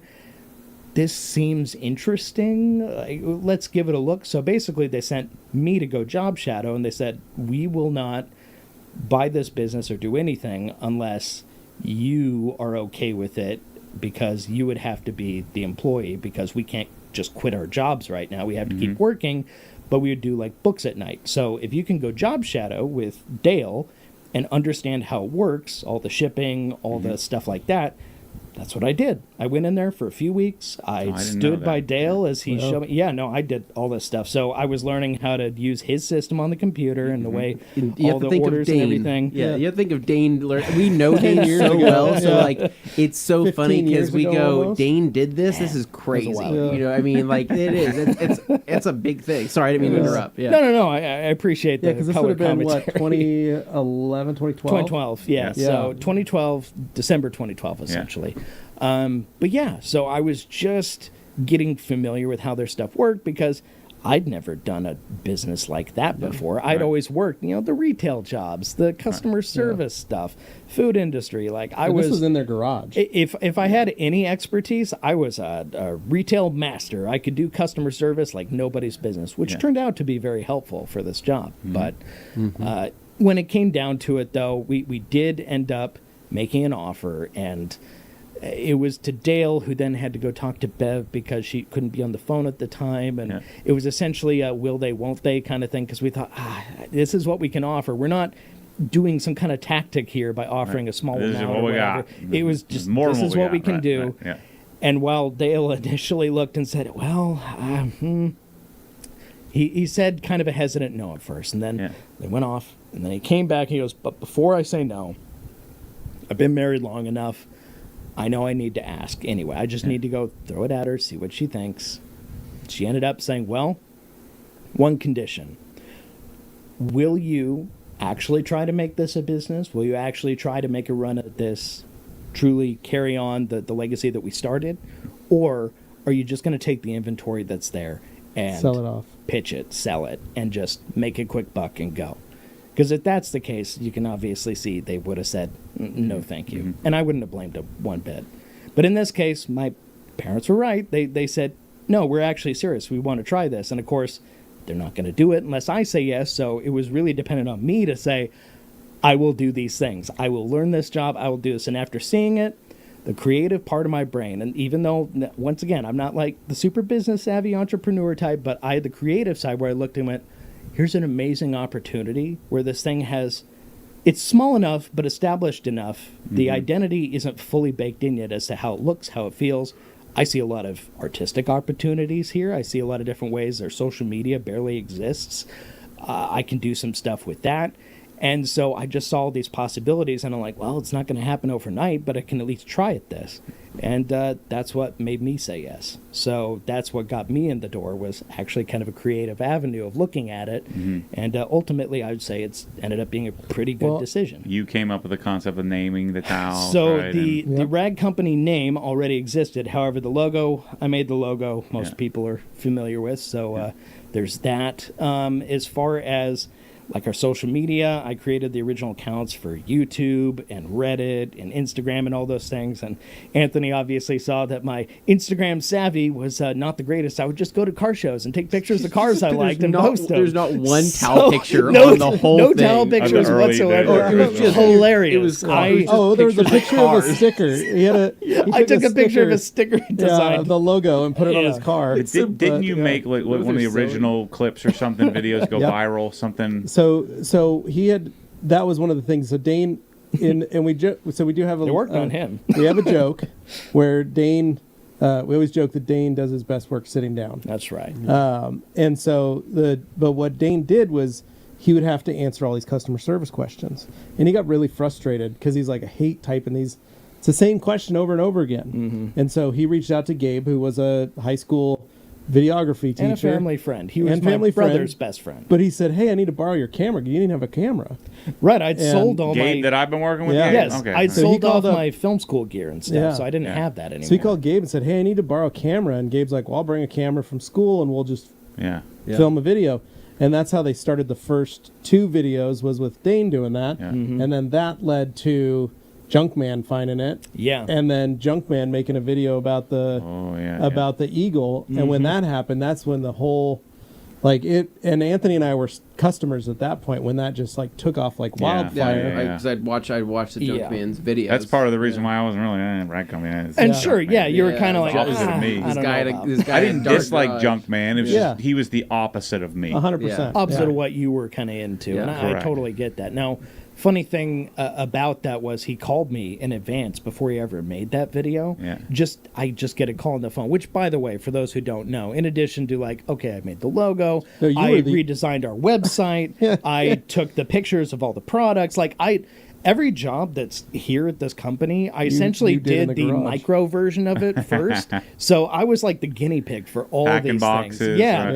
Packing. I pack orders, I ship stuff out, all that stuff. So while they don't believe it, they're like, oh, okay. Yeah, but parents run the company. I'm sure you did a lot of work. No, but you did it during the day, and then your parents would come home from their jobs, and they'd, hey, what orders do you got to finish packing? And they'd help do that. Or, hey, can you get these orders? So the first few months, it was me doing that, and then there was a second employee. She was the daughter of the family friend who actually was able to find these guys in the first place, the company, and so she worked with me, and she helped packing and shipping as well. Mm-hmm. And then from there, we just had a long period where it was us until that Junkman video, when suddenly we started getting a ton of orders, and we all your friends were not and able to keep up aunts and uncles with and the volume. And what we thought was going to be maybe the rest of our year's worth of Eagle Edgeless, or at the time, I mean, they essentially were just 41016-1616-BL, that kind of thing. Oh boy, how do I still remember that? Anyway, that was essentially what that towel was.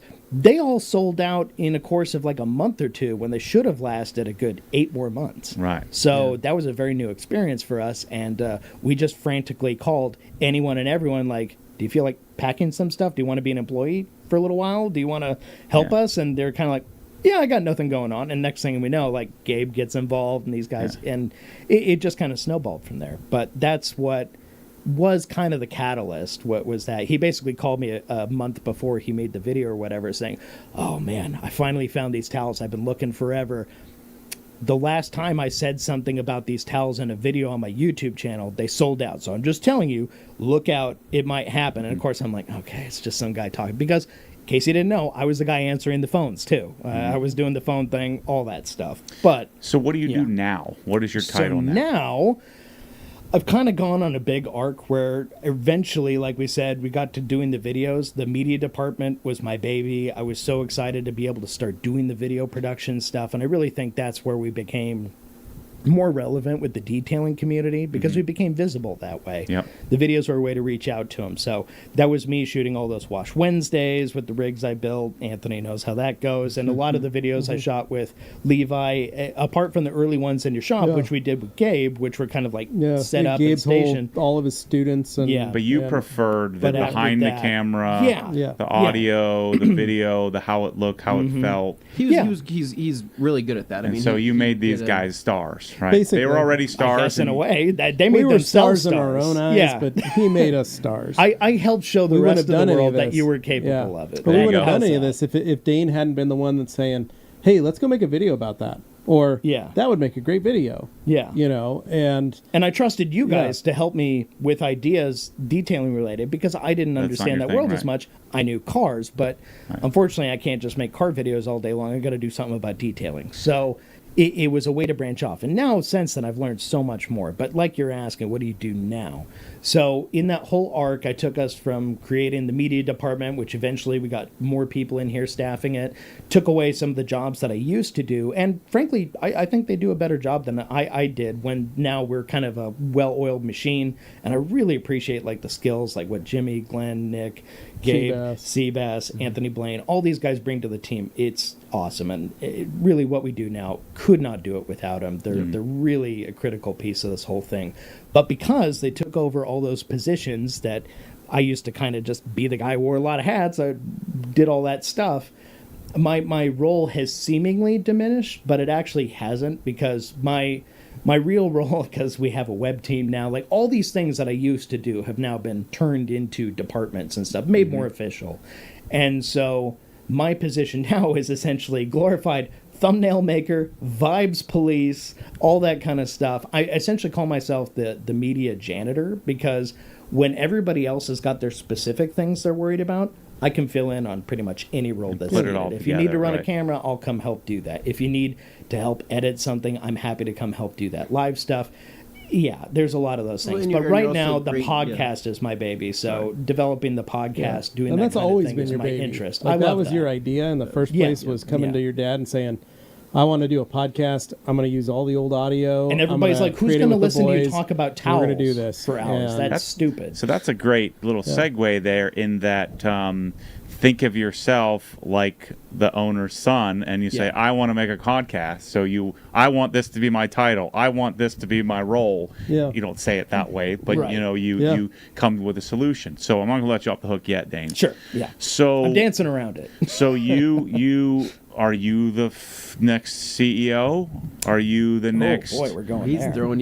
Hey, he's going in for the kill. Because I know you, and I know your mom well, and your dad well, and you're not the managerial type. Right? No, and that's not any affront on my personal feelings. I 100% agree. That's something you don't like that. I enjoy doing the work. I've never been afraid of hard work or doing that kind of stuff. I'm into it, but if there's one thing I go, I'm not really into that, it's telling other people what to do. If it's in the context of making a video, I'm a director, I'm happy to do that. And producing but in the context of being the creative director, I mean, there's different ways people use that title. For me, I'm not applying any sort of authority over other people if I can help it. If there's certain instances where I kind of have to, okay, fine. I don't want to lord it over people. I'm just not comfortable with that kind of stuff. You know?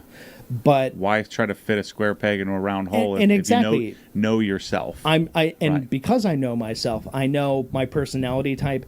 I'm not to say I couldn't inspire people to be interested in stuff, but I don't think I'm inspiring like leadership in that way. I just being honest with myself, I don't think that's where I fit into this stuff. So I'm being real, but that's essentially it. But Dane, though, I mean, you gotta give you credit though. You were probably the best person when the waters are divided or whatever it may be. I mean, shoot, even if it's just a general question or, hey, what do you think about this? What's your opinion on this, right? He's pretty much the best person to ask of the entire office. He's neutral, but he's also like he's opinionated. I have very strong opinions, but his ideas are good though. You know, I mean, it's not like I don't think he's ever thrown out a bad idea. So everything that he says is good, and it all comes from the heart. And I think that we appreciate that he can be so open and transparent and honest, because some people just want to say things to please people, and he'll just be honest with you, but he'll do it in the nicest way, and I think we appreciate that. Speak softly, but carry a big stick. Mm-hmm. Right? That's my move. Yeah. Thank you, Teddy Roosevelt. Yeah. But as far as he said, if I were to look, it's not a real title, but if I were to say I'm anything here, I want to say, and this is going to sound, wow, okay, sure, Dane, I think I'm the soul of this company. I think that's where I truly fit in. I think if I talk about being the vibes police, that kind of thing, that's really where I see my role. It's not an official position. It's not any of that stuff. But for as long as this company goes on, I mean, I'm probably going to be involved with it. I have a direct reason to be. You're growing into a leader, my friend. I know you don't want I'm it, the soul. Well, I will take 10 years from now. Yeah. You're growing into a leader. Move into that space. Yeah. So, I mean, if that's what the job calls for, I would be willing to do it, but it wouldn't be my first choice. I like that you said that's you're the exact person that you want to lead. Yeah. So, make of that what you will. But that's where I really, truly see myself. My title is creative director, but realistically, I'm not that kind of creative director. So really, I go where I'm needed. I do what's needed to be done, and I leave it at that. I like that. Yeah. Yeah. So Anthony, back to you. What do you? I know you're chomping at the bit. You probably have lots of thoughts going on. I have no thoughts. Tell us what you're thinking. I'm vibing out. What am I thinking? Thinking this is a good time, having good conversations. I like this. This I really enjoyed this. I think this is great. I think this is completely different than what I thought we were going to talk about. I thought we were going to talk about cabinets and flooring, and I thought we were going to dip into a little bit of business, but mostly about towels, or what do you think of the best detailing products? That's a great conversation. I'm just thinking about, it just occurred to me while we're in this. I didn't come into this with any plan at all, so I'm not trying to ambush you. Yeah. I just started thinking, I'm like, what am I doing here? Mm-hmm. Why am I here? And then thinking about the growth of the company and how different it is since last time I was here. And then I just don't think I've ever heard you guys talk about this kind of stuff and the actual business side of thing. And I think all the people listening can relate to that even more than, hey, what towel are we going to use, or what cabinet are we installing? It's just, I think that's why people are watching this stuff. So where do you guys think that the rag company is 5 years from now? 5 years from now. It's just long enough that it may tap into something I hope happens, but not too far. I think this place we're in is great, but I would love for us to have a new building that we control, that we build from the ground up, that we do something big with it. If we were able to do something like that, that would be huge in my eyes. You think it would be one large building? I think it would be kind of like this is like a complex where maybe you have other businesses up front, that kind of thing, help pay the rent, that sort of thing would be very helpful. But for those who aren't aware, like people see us as like, oh, that's your complex, that's your building. But the reality is it's not ours. Like we leasing it, we lease. Yeah. So when I originally found this building, and the commercial loop net, that whole thing, it was one of the cheaper options available because this area wasn't particularly desirable at the time we were looking. Well, it had fallen into disrepair because it was a construction company that shuttered a bunch of businesses. So I wanted to point out that in addition to, okay, maybe it looks impressive today, but while we talked about like these huts were rough and we fixed them up, that building over there was abandoned for no 6 spring years. chicken either. It was rough. There were cobwebs everywhere. Everything was just covered in a fine layer of dirt and dust. And if you went out to the main warehouse, the entire ceiling was caked in diesel soot, because they were running all these trucks and stuff inside the building. And this is where I got to shout out John Green, big man on campus, John Green. We call him Chief. And he got up on a genie lift, scissor lift, got up there. He scrubbed those ceilings. No, he would ride his bike.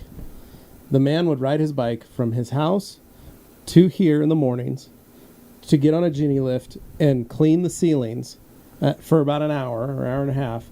And then he would come back down, hop on his bike, and ride to the old location. Yeah. Another like 2 miles down the road, and then work a full day. Yeah. And then hop in the Suburban with your dad. They'd throw his bike in, and then they'd drive back here, and they'd work till 8 or 9 o'clock at night, cleaning the ceilings, sometimes later.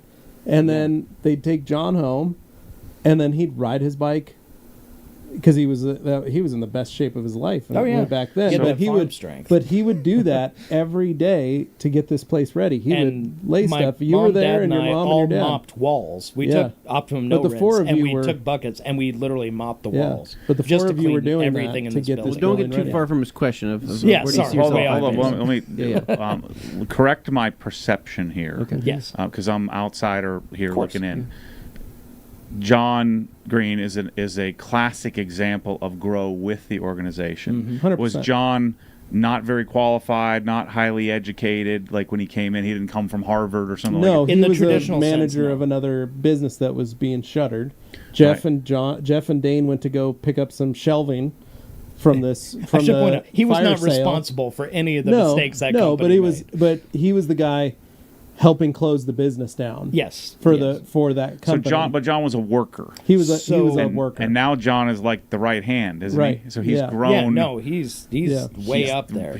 Because through sheer like hard work, understanding, he's an excellent person at reading other people. Yeah. But when we found him, he was a guy who was just kind of helping dictate, move those over there, move this. Yeah. When we went to the saddle shop that was closing down. Yeah. And one of my favorite lines was your dad said, he was like a waiter who comes up to a table with like 10 people, and everybody tells him their orders, and he doesn't write anything down. And there's tons of substitutions, and everybody, hey, don't put this on, take this off mine, add this, add that. But the whole time he's not taking anything down. But he was at that auction listening to every single customer, and then comes back and delivers those plates of food to everybody's table, and it's perfect. Everything is right. The street smarts. And that was the one thing that impressed your dad was he goes, man, that guy hustled and knew his stuff. And so he asked him, hey, what are you doing after this when this closes down? And he goes, I don't know. I got some options, but I don't know. I'll figure it out. And Jeff went back the next day and gave him his card and said, give me a call. I might have a job for you. And he came on as the store manager, when they first opened over there. Yeah. So 5 years from now, you'll obviously continue to grow the business as the goal, and then possibly have some sort of compound that is wholly owned and built bespoke from scratch. But more hours without the extra side traffic that we don't have control over. Yeah. Something that we could, I would hope, host car events at, stuff like that. Because if I were to say, and this maybe ties into your 5 years question, I've always felt like the shortcoming in our business, as far as how we've gone about this so far, we've never really, for better or for worse, we've just never really had a good time trying to tap into the local market, among other things. I've always felt like there's so much potential there, but everything we try to do is just a little bit difficult because of, say, our parking arrangement and stuff. Our kind of olive branch right now has been the opening of the store MVP over here, Detail Supply. They're kind of, like you were asking, like, well, is this yours or is this theirs? It's MVP's, but it's kind of our official outlet store. It's where they buy from us, but they don't have to pay to really ship it because, hey, you just get the product sent right over the parking lot. It's funny you mentioned that because I've been going to the gym, CrossFitting, and I was at REI, and I've had probably a dozen people ask me, hey, what are you doing here? And I'd mentioned the rag company, and only one of the 12 knew who the rag company was. Unfortunately, I'm not surprised. Do they actually know, or are they going, He knew the owner of the CrossFit gym. I guess he used to be down the street here, Boise CrossFit. And so he drove by here, so he knew, also on State Street. So it's my personal belief we could do a lot better on that front. Right. There's an opportunity there. Yeah.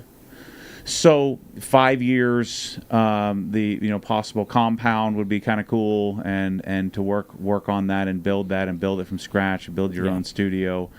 Maybe enlist your help in the process. Yeah, for sure. I'd be down for that. And maybe 5 years from now, it's about the same amount of time I've been here last time. I'll come out and we'll revamp it all over again. Why not? Keep redoing it. I like redoing stuff. New content. So while you're off the hot seat now, so if you can queue up a few questions for us. Yeah, I've been seeing a few here. While we kind of chat on the side here. Go for it. So let's say there was a new compound. I mean, what would you guys think about that? What I think? Oh, I'd be super excited. Yeah, I think. Let me ask you this: how could sorry, I didn't mean to cut you off. How could you play a role in making sure that, because when you move, and I've just experienced this, when you move, moving's fun, moving's great, but you got a business. Yep. How would you keep the business growing and moving forward while moving into or building a new facility, not get sidetracked? I think that realistically what would probably happen is if something newer to be built or something newer to be happening, this place right here, this place would continue to be a running machine, this media studio. And that's what's kind of nice, is that this particular thing can be separated from the rest of the complex, right? So you'd be doing the sales, basically, keep the sales going. So we could keep this machine going through what we do best, obviously. But I mean, I think, that transitioning piece logistically, getting, inventory, getting all that stuff, at that point in time, I think that our new system, our new inventory system and all that stuff will be well in place. I think that things will be a little bit smoother in general, right? Scan guns, all that fun stuff. Yep. So I think that transition will be much easier in 5 years than it would be like right now if we were to do that. But I think from a media standpoint, from a sales standpoint, and from a marketing standpoint, I still think that we could continue to do some pretty amazing and awesome stuff. I mean, we were, if we need to go back to being scrappy, we can go back to being scrappy, even if it's just for, a couple months, weeks, or whatever it is. It's not like we have to have this perfect place to be able to do everything. We're pretty good on the fly, and we're pretty good at pivoting. Yeah, I agree. We've got an amazing warehouse team. Like our whole shipping and receiving and fulfillment and Amazon and all those, that team works so hard. Yeah. And you never hear them complain.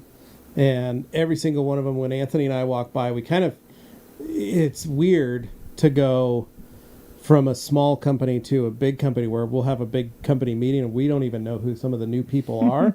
And we're like, who's that person? When did we hire that person? And when did we hire this person? And it's odd because we used to be able to know, we knew everybody. And there's still times where we'll go around just to introduce ourselves to some of the new people, just to say hi. And sometimes they know who we are, sometimes they don't. But it is just trying to get to know everybody, because at the end of the day, you're right. It's just more rowers on the ship. Yeah, everybody's trying to move this thing along, and those guys have been instrumental in the managing the amount of growth we've had, because it's the weirdest thing to think about is since 2019, we've basically built 3 new rag companies. So of what our 2019 strength was, to go, we're going to triple that now. And to go, we built another 2 more rag company. But that is just wild to me. Yeah. To go, holy cow, like when you break it down like that to what it is. So I had a few here for you, Matt. Some of this is from your audience, so it's going to be more directed at you. Sure. But let's see. I've got Aaron here saying, hey, Matt, are you going to add any other items to the giveaway? I'm looking forward to buying a ceramic coating kit. No, the thing that I've explained this many times, the difficult thing about doing a giveaway, let's say I sell $100,000 a month. Yeah. And I'm going to give away a $30,000 thing. If I go next month, but I have employees, I have a mortgage, I've got expenses, we got to buy inventory, got to do all these things, and so if I sell the next month those same $100,000 worth of things that I normally sell, and I give away a $30,000 thing, right, I'm probably going to lose money. I know I'm going to lose money. I'm going to be $30,000 in the hole. Right. And so what I have to do with the giveaway is I have to find things that are different to convince them to buy $130,000 worth of stuff, so that way, or actually it's more like $190,000 worth of stuff, so that I can then give away that $30,000 thing. Yeah. And so people are always looking for me to buy another. They're always looking for me to just take, all right, why don't you take your ceramic coatings, or why don't you take your rag company towels and just throw them in the giveaway? Why not? Because I need you, and I've had this conversation with the audience, I need you to buy it anyway. I need you to buy what you were going to buy anyway, so that I can exist. Larry Kosilis says this a lot. You want the businesses that you want to frequent to be in business and make a profit, because then they'll stay in business. And so I'm asking wholeheartedly, honestly, the audience, would you please still buy what you normally buy, and then buy something extra so we can do this fun thing?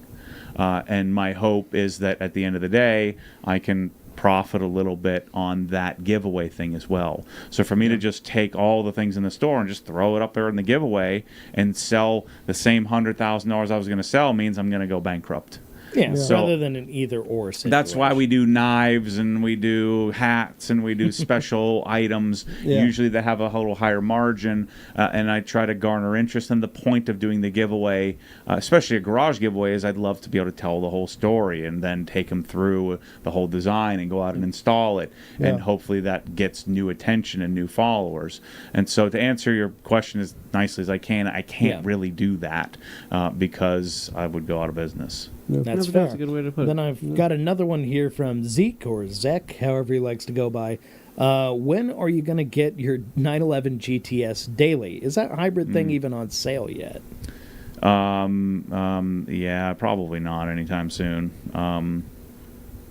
I'm thinking about selling my house and moving to Michelle's house. Okay. Yeah. And then they'll stop the divorce rumors. There's a lot of people. I was going to say when that happened, I'm sure there were. They comments. think that we're just putting on the nice for the camera, right? That it really we're living stuff. We're just doing it for the kids. Cordial, yeah. So I don't know if you guys know the story, but the Villages is the giant retirement community. You've all been there. It's crazy, right? You've stayed in it. It's like Disneyland for retirees. I think it's a good time. And so for the first time ever, the Villages built a community contiguous inside the Villages for families as well. Right, so you can move in there as a family. Okay. And all the other homes were no kids allowed. 55 plus. You could live there if you were younger, if you didn't have kids, but no kids. Yeah, but it's a nice community. Families. Right, and so they have this amazing infrastructure. Now they're building cookie cutter homes, so you're not building some big fancy custom home, but in order to attract people like me to go work in finance or doctors and lawyers and professionals and builders, in order to attract them to come and service this giant community that they're building, they were geniuses. They built a school 20 years ago. And that school was a Village's charter school. And so the charter school, in order to qualify, you either had to work for the Villages. They have several thousand employees. You have to be a contractor. You're putting the roofs on. You're building the homes. They're second tier. Third tier is the Villages owns lots of commercial property. Some of the town squares you've been to where they're dancing the squares and have live music. And so they own all that commercial property. And so if you were, like when I was at Merrill Lynch, we leased a space from the Villages. Right so we were tier 3. Our kids got to go to that school for free. And so when I left wealth management, I no longer had had access to the charter school. Right. And so Michelle decided to get a job with the school as the lower school volleyball program coordinator, right? And then she's turned it into like a national club, right? So now they have like 12 teams. And so it went from just intramurals on the side after school to now like they're going to try to build like state championship program. And so luck would have it that one of the Village's family members, the granddaughter, is a really great, really good volleyball player. And so they have a vested interest in this as well of helping. And Michelle is world class. Like she's won. She wins everywhere she goes. Your wife's no slouch. She'll have a statue, somewhere, or a street named after her at some point, I'm sure.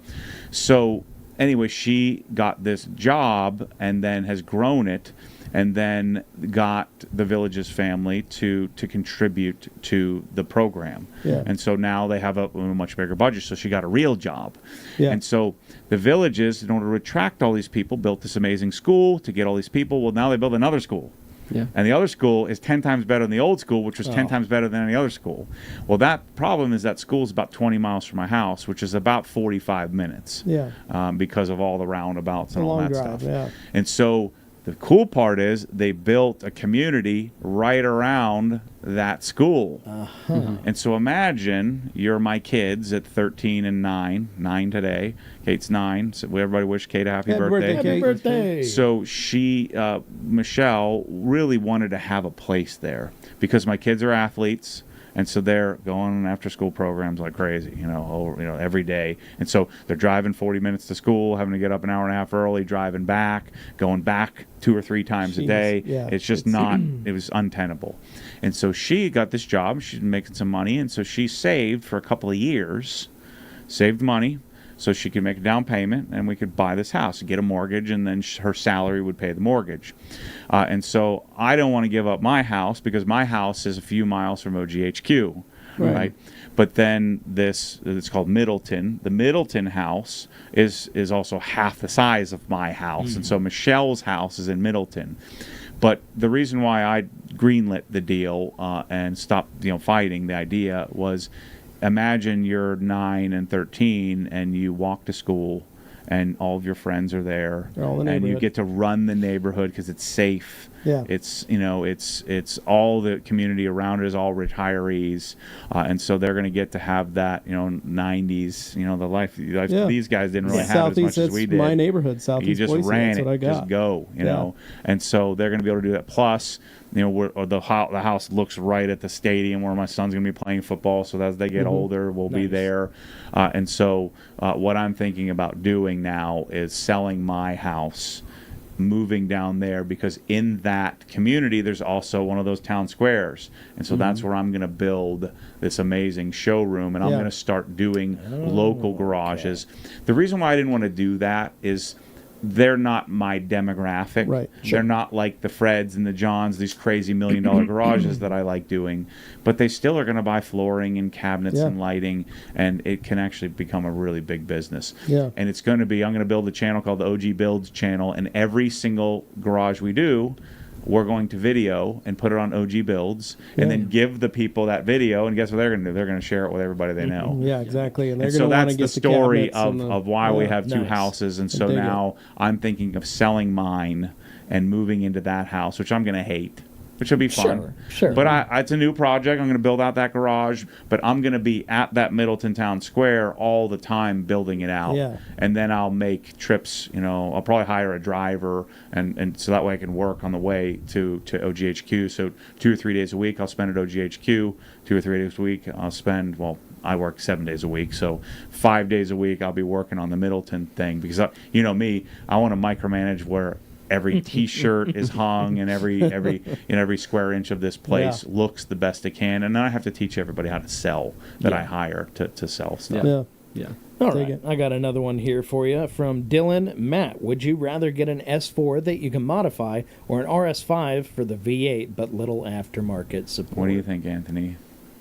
S4 that you can modify, or the R chassis, that's the already. S5. I've never been like a huge big fan of the RS5. That's just not my thing.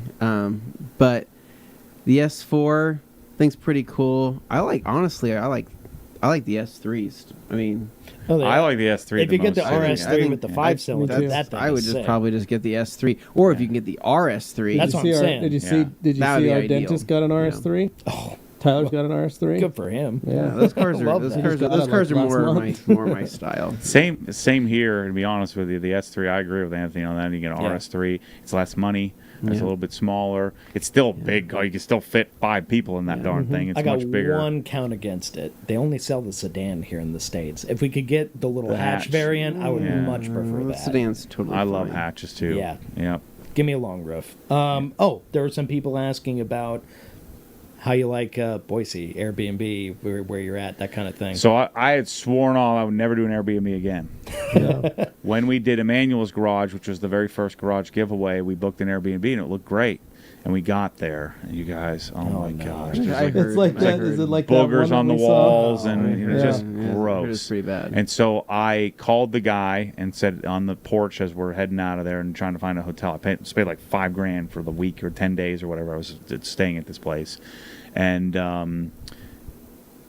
he said, yeah, no problem, man. I'm like, look, man, we can't stay here. It's just not up to the standard that we need. And he's like, yeah, no problem, man. No big deal. It was basically because a family just drilled it out of the house and went to stay at grandma's house just to make some money. Because they're like, hey, some guy's going to pay us $5,000 to stay here. Let's get out out of here. Mortgage for a couple months. Yeah. And so then I didn't think to take videos or pictures. And so then he filed a claim on Airbnb, and I just had to eat it because I didn't give him 48 hours notice. Yeah. And I'm like, listen, this place was not as advertised. They said, well, do you have some photos? I said, no, we got the heck out of there. And he was cool. Well, he was lying to me. Yeah. And so I swore I would never do an Airbnb ever again. Yeah. Okay. Yeah. But we did an Airbnb this time. It's pretty good. Okay. So. There you go. No, not the Ritz-Carlton, but you don't have a Ritz-Carlton anyway. No, we just have it in at 500. That's it. So it last time. It worked out okay, and we got a kitchen, can make some steaks. Yeah. I had given you guys our link to the Home to Suites. Oh right. Every room has its own kitchen. Trader Joe's across the street. Free laundry services, swimming pool, gym. He'll never. We made a commercial for him. Yeah. Well, no. Apart from that, I think everybody was just kind of engaged with what we were all talking about. Okay. I think so. I didn't think people expected it to turn into a job interview. And like, so what do you say you do here? Getting hit with that. That was pretty fun, at least for us. But I just find that I like. What if I'm going to interview somebody? I'd rather dig in and ask you questions that you've probably never been asked before, or not really. It's not really top of mind because I think it can help. I'm aware of who listens to me, and I'm aware of the value that getting people to share their positions, share their stories can have. I'm also aware of my position in that as well, and so I just think that I think you guys did great. I think this was super helpful. People are going to watch this multiple times. I hope so. Yeah, this is killer. To go back and hear your stories, and because a lot of people want to be where you guys are at, Yeah, and for me, something that really, like, when I started with this company, something that resonated with me and something I've always tried to do was to be helpful. If there's a company that you like or a company that you maybe want to go work for, is just get to know them. Just be friends with them. Nate, our graphic designer, he asked me that. How do I get a job there? Yeah. I said, just start showing up on Fridays and hang out with me and Anthony. Yeah. And that's what he did. And it got to a point where Jeff was like, walked in and was like, where's Nate at? And I go, he's at his work. He's at his job. And Jeff goes, oh, what? He's not here right now? And I go, no, he works somewhere else. Like, he just comes in on a Friday after work to hang out for an hour with us. And he goes, well, is he coming in today? And I go, let me text him. But it was literally, he became invaluable. Jeff wanted to run something by him. Jeff valued his opinion just the same way that he valued my opinion, the way they valued Dane's opinion, and the way they ended up, like Anthony said, I started part-time, and by the end of the week, I was full-time. Being open and helpful. Your parents, I could have easily said no when they asked me about towels. Hey, man, I got a business to run.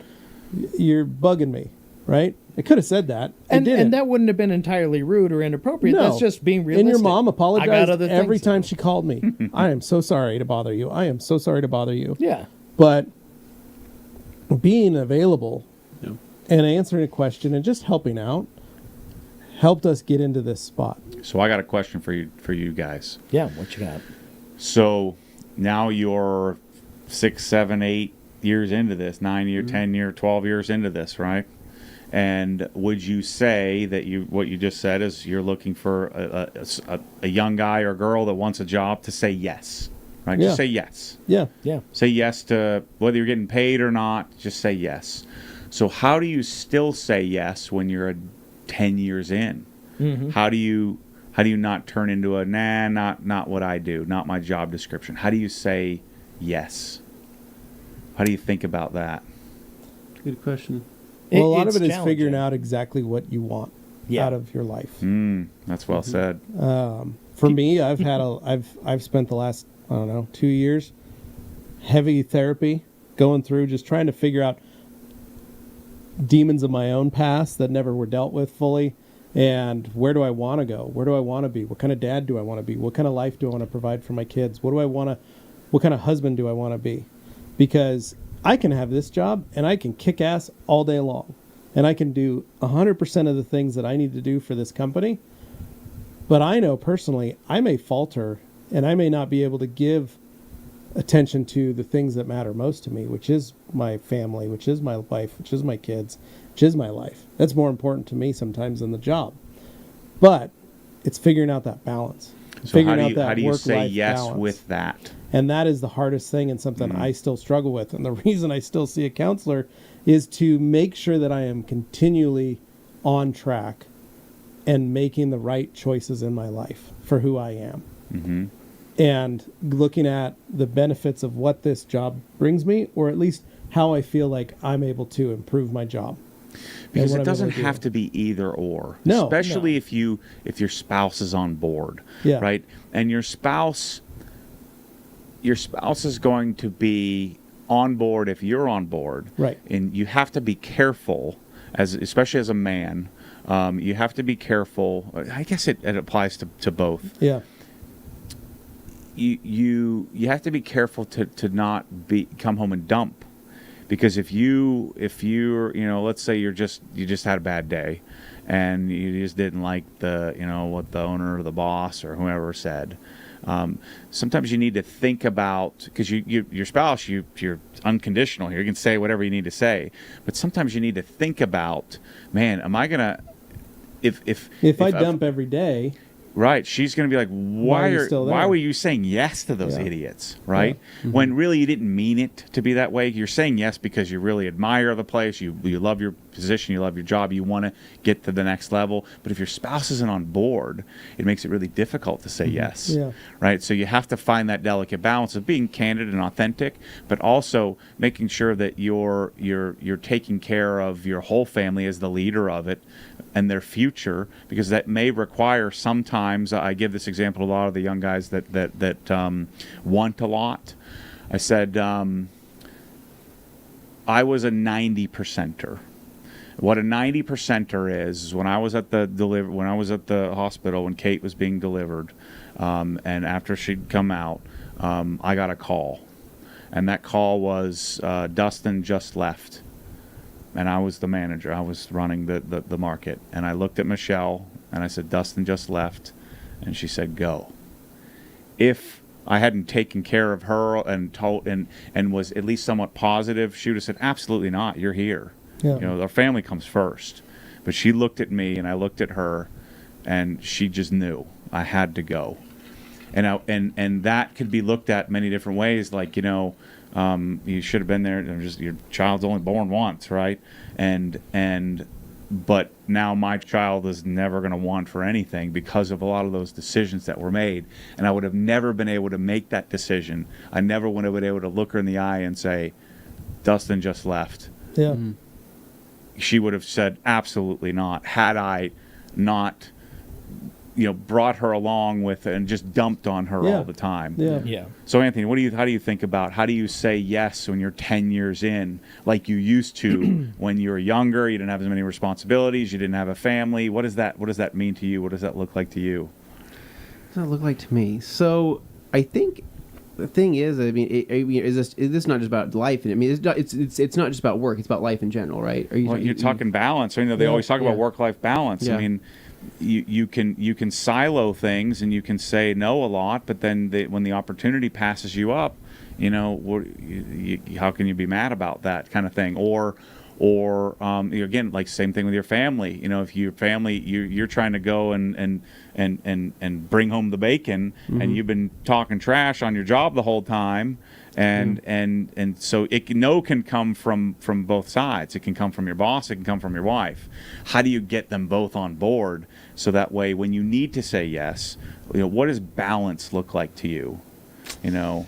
Yeah, I don't. It's so.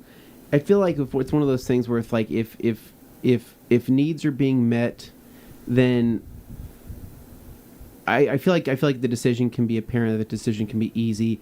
Or it's one of those things where you follow, you can follow your heart, you follow your gut, follow whatever it may be. But balance. I mean, I understand where you're coming from. I understand the question. It's a hard thing to answer. I think it's a hard thing to answer because I totally get it. Like right tonight, right? We're supposed to be going out to a dinner, right? But I have. Well, you may not know that we're going to a dinner tonight. By the way, I got it locked down. We're going to dinner tonight, right? But I have my wife's great grandmother, who's 100 years old, right? Who is in the hospital right now. Not good, right? And so that one's a little easier. I think that one's a little easier. Okay, listen. But yeah. listen. But like, I think that like. Yes, I think that maybe something amazing could come from a dinner tonight, or something that we could talk about, or an idea we can come from, something could come from that, right? Mm-hmm. Where I know it could be awesome, it could be super cool.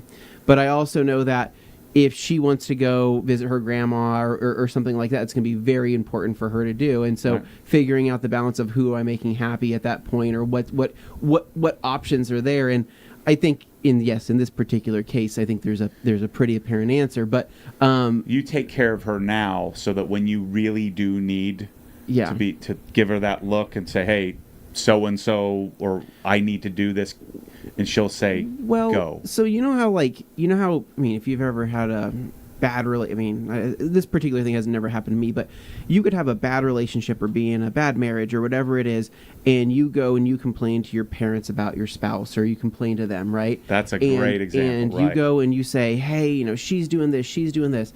The thing is that you will be able to forgive your spouse. You will be able to look past that, look past those fiery moments, well said, right? Yeah. But then your parents, they love you. right? They may love your spouse, but they don't love your spouse like they love you. And so the thing is they're going to have your back. They want what's best for you. So when things are rough and things are tough and you keep unloading on your parents and you're causing this, you are causing, I don't know, not resentment. I mean, maybe resentment, but it's resentment. It is resentment. They might keep score, right? But then, then after so long, right? They are keeping score, and then you go, yeah, well, we're doing this together. We're you maybe take the next step in the relationship or the marriage or whatever it may be. You might be saying we're going to have kids now, right? After unloading your parents for 2 years about how bad something is, and you expect them to be supportive or feel on board. I mean, they're going to want what's best for you, and they might have to, might be a hard conversation of. We're talking about really complex, social dynamics, right? You've got your family, you've got things like work-life balance, you have your career, which is important to all of us, right? Especially because we like what we're doing, right? That's even more, and then more difficult. And then you've got this. We're both in this sort of growing gangbusters type situation where you got to be careful the thing doesn't outgrow you, and you've got to be careful that that the next young crop doesn't come in and beat you at your own game, kind of thing. And so you have to say yes, but then you start keeping score, and it can go awry if you're not careful. And you have to balance all these things, and you can't always say, hey, Dustin left, because another thing, a wise man, my original mentor, Jim Heaton, who was my mentor at Merrill Lynch, he told me this very early on. He said, look, what good would it do you if you had this amazing career and you were there all day, every day, and you look back and your kids and your wife, they're all gone. Yeah. And you say through that whole process, I'm doing it for them. Yep. No, you're doing it for you. Yes. And if you know that, if you're self-aware enough to know that you're doing it for you, then your whole family can be okay with that. As long as you're willing to, again, think of a lot of these things, like don't go trashing your boss to your wife if you want your wife to like your boss, or like your founder or owner or your co-workers. Anthony, you go home and say, look, Levi is a freaking idiot, man. He's always, this and that. He does that anyway. But usually he's on the phone with me while I'm saying that to my wife. Oh, Levi's an idiot. He's on the phone with me. I'm right here. Oh, sorry, Levi. I love you, man. You still are on the phone with me. But you know what I'm saying, right? That's exactly what it was. And for me, it was that. This job was amazing. We were doing all kinds of fun stuff. Right. And I was a workaholic for a number of years. 60, 70 hours a week is easier when you're younger, too. When I ran my shop, it was 100-hour weeks. That's just how it worked. We just did it. Yeah. And my wife was like, man, you got to slow down. Like, we got these little kids. You got to be home. You can't be doing this. So facilitating the move and going, all right, I'm going to work for the rag company, and I'm going to work 40 hours a week, well, maybe 50 hours. I'll do that. Yeah. That quickly got to a point where I remember having the conversation with Jeff and Carolyn going, look, I have to stop at 5 o'clock. I have to turn my phone off. I'll start back up about 10 p.m., but I need to be home so I can hang out with my kids. Because what would happen is I get home and I get into comments, helping customers, doing all the Facebook, Instagram, Reddit. The job answering doesn't really questions, end. continually writing emails, doing all this stuff. Even when I got home, and my wife going, you can't keep doing this. If you add something to that so that, hey, Jeff, Carolyn, I've got to shut it off. But if you need me, right, I'm there. And that's what it became. But then again, same thing. I was just gone, traveling a lot, running, doing this stuff, to the point that I wasn't looking back at home and looking at my kids and looking at my wife and her struggling and going, I don't have a partner here. And I'm doing this for you. No, you're doing this for me. Yep. And that's what it became. And so that was what that shift of going. And if you give your family members the room, I keep saying her because we're all dudes in here, but the same would hold true on both sides, right? Yeah. So if you give them the room to tell you when you're going awry. Yeah. When you've said yes too many times on one side of the equation here, I think that's how you solve it. Yeah. You don't talk bad about your spouse to your parents, right? That sort of thing. You don't always make an excuse that, hey, I'm doing this for us, right? No, you're doing it for you. And if you can get everybody on board with that, sometimes you can say, hey, Michelle, Dustin just left. Yeah. I don't even have to ask, can I go? She just said, go. Yeah. Yeah. And so if you have that type of relationship, now, if you're a 50%er, you're not even going to consider it, right? You're not even going to say, hey, Dustin just left. You're just going to keep it to yourself. Hey, I can't be there. I'm sorry. Now, that's okay, but I'm going to get 50% of the result. Yeah. Right? And so we have to know that going in. Again, I'm not keeping score here, right? So if I'm not keeping score, I can say, look, I'm a 50%er. Or I'm a 25%er. I'm a work-life balance person. Life means much more to me than work. And that's perfectly fine. But then I have to make sure that I'm not keeping score here, that, I got passed over on the promotion. I maybe didn't get the title I was looking for, like we talked about earlier, because I was overweighted on one side or the other. And so I think that that's an important distinction for people, that if you avoid keeping score, and if you are really honest with everybody, I'm doing this for me, or I'm not doing this for you, and if you're honest with everybody around you and you have that conversation, I think you can have a really great life. I mean, Michelle and I don't do everything together. I work 7 days a week, but I also have, she has the permission to say, hey, bro, this is time.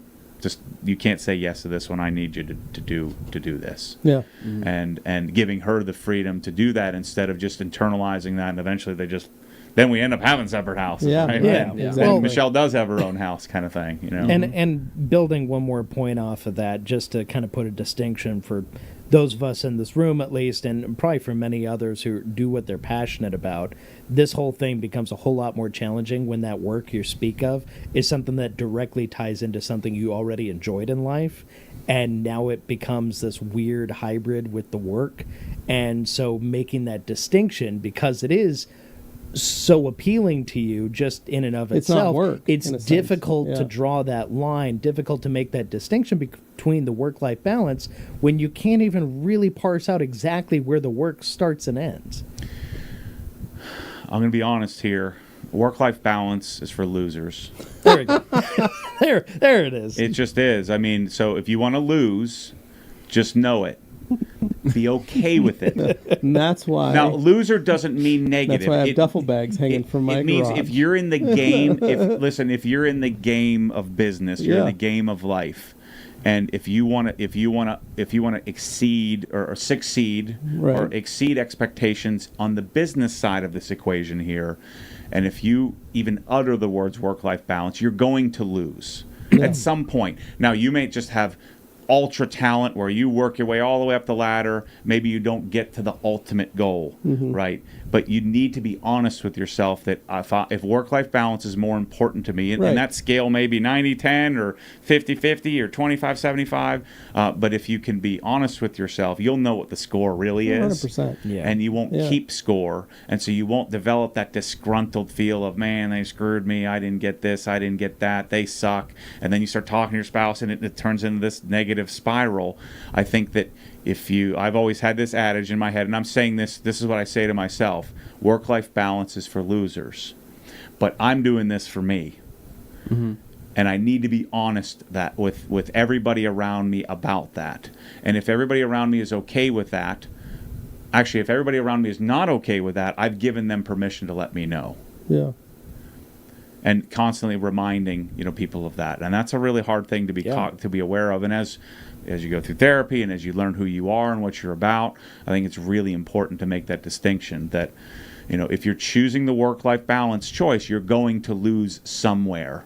You may be able to just rest on your talent. You're so talented that you become the CEO by doing 25% effort, but you have to be honest with yourself on what the result is going to be if you're going to choose that path.